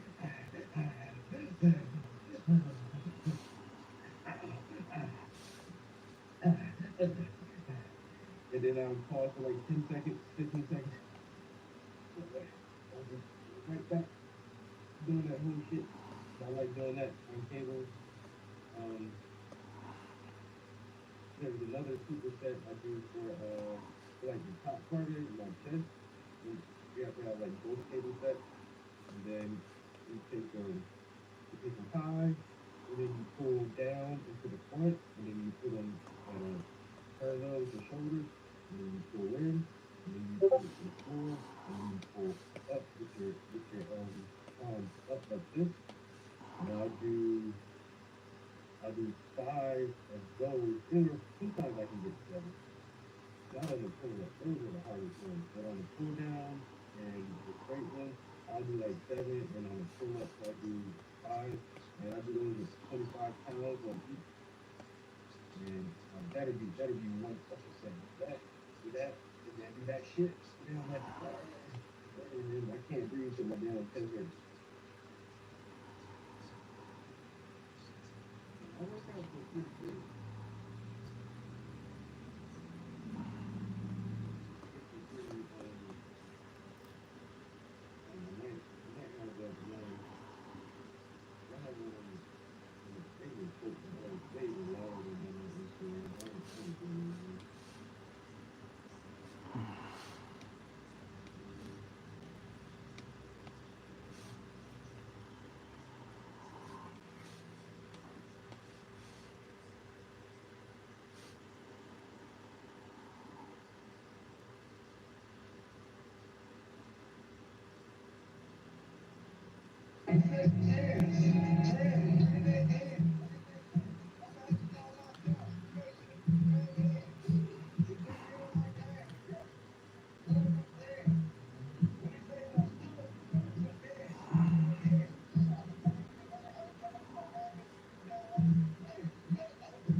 All right, guys.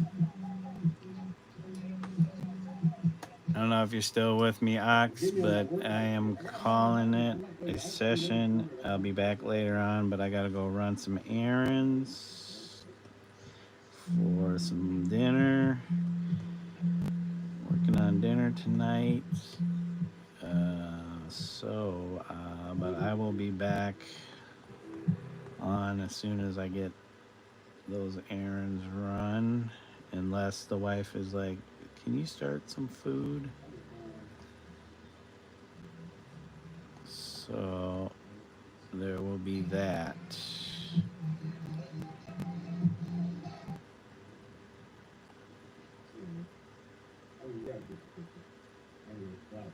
I ain't no slouches. It's basically what I'm trying to say.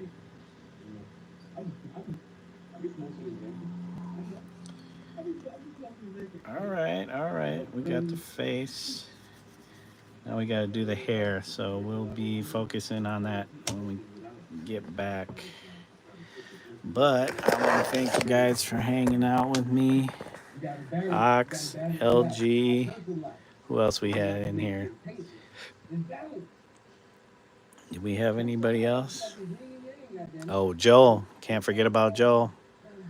Joel's been pretty quiet. Oh, and Chista And Satyajit. Dang, we had quite a few people. All right, all right.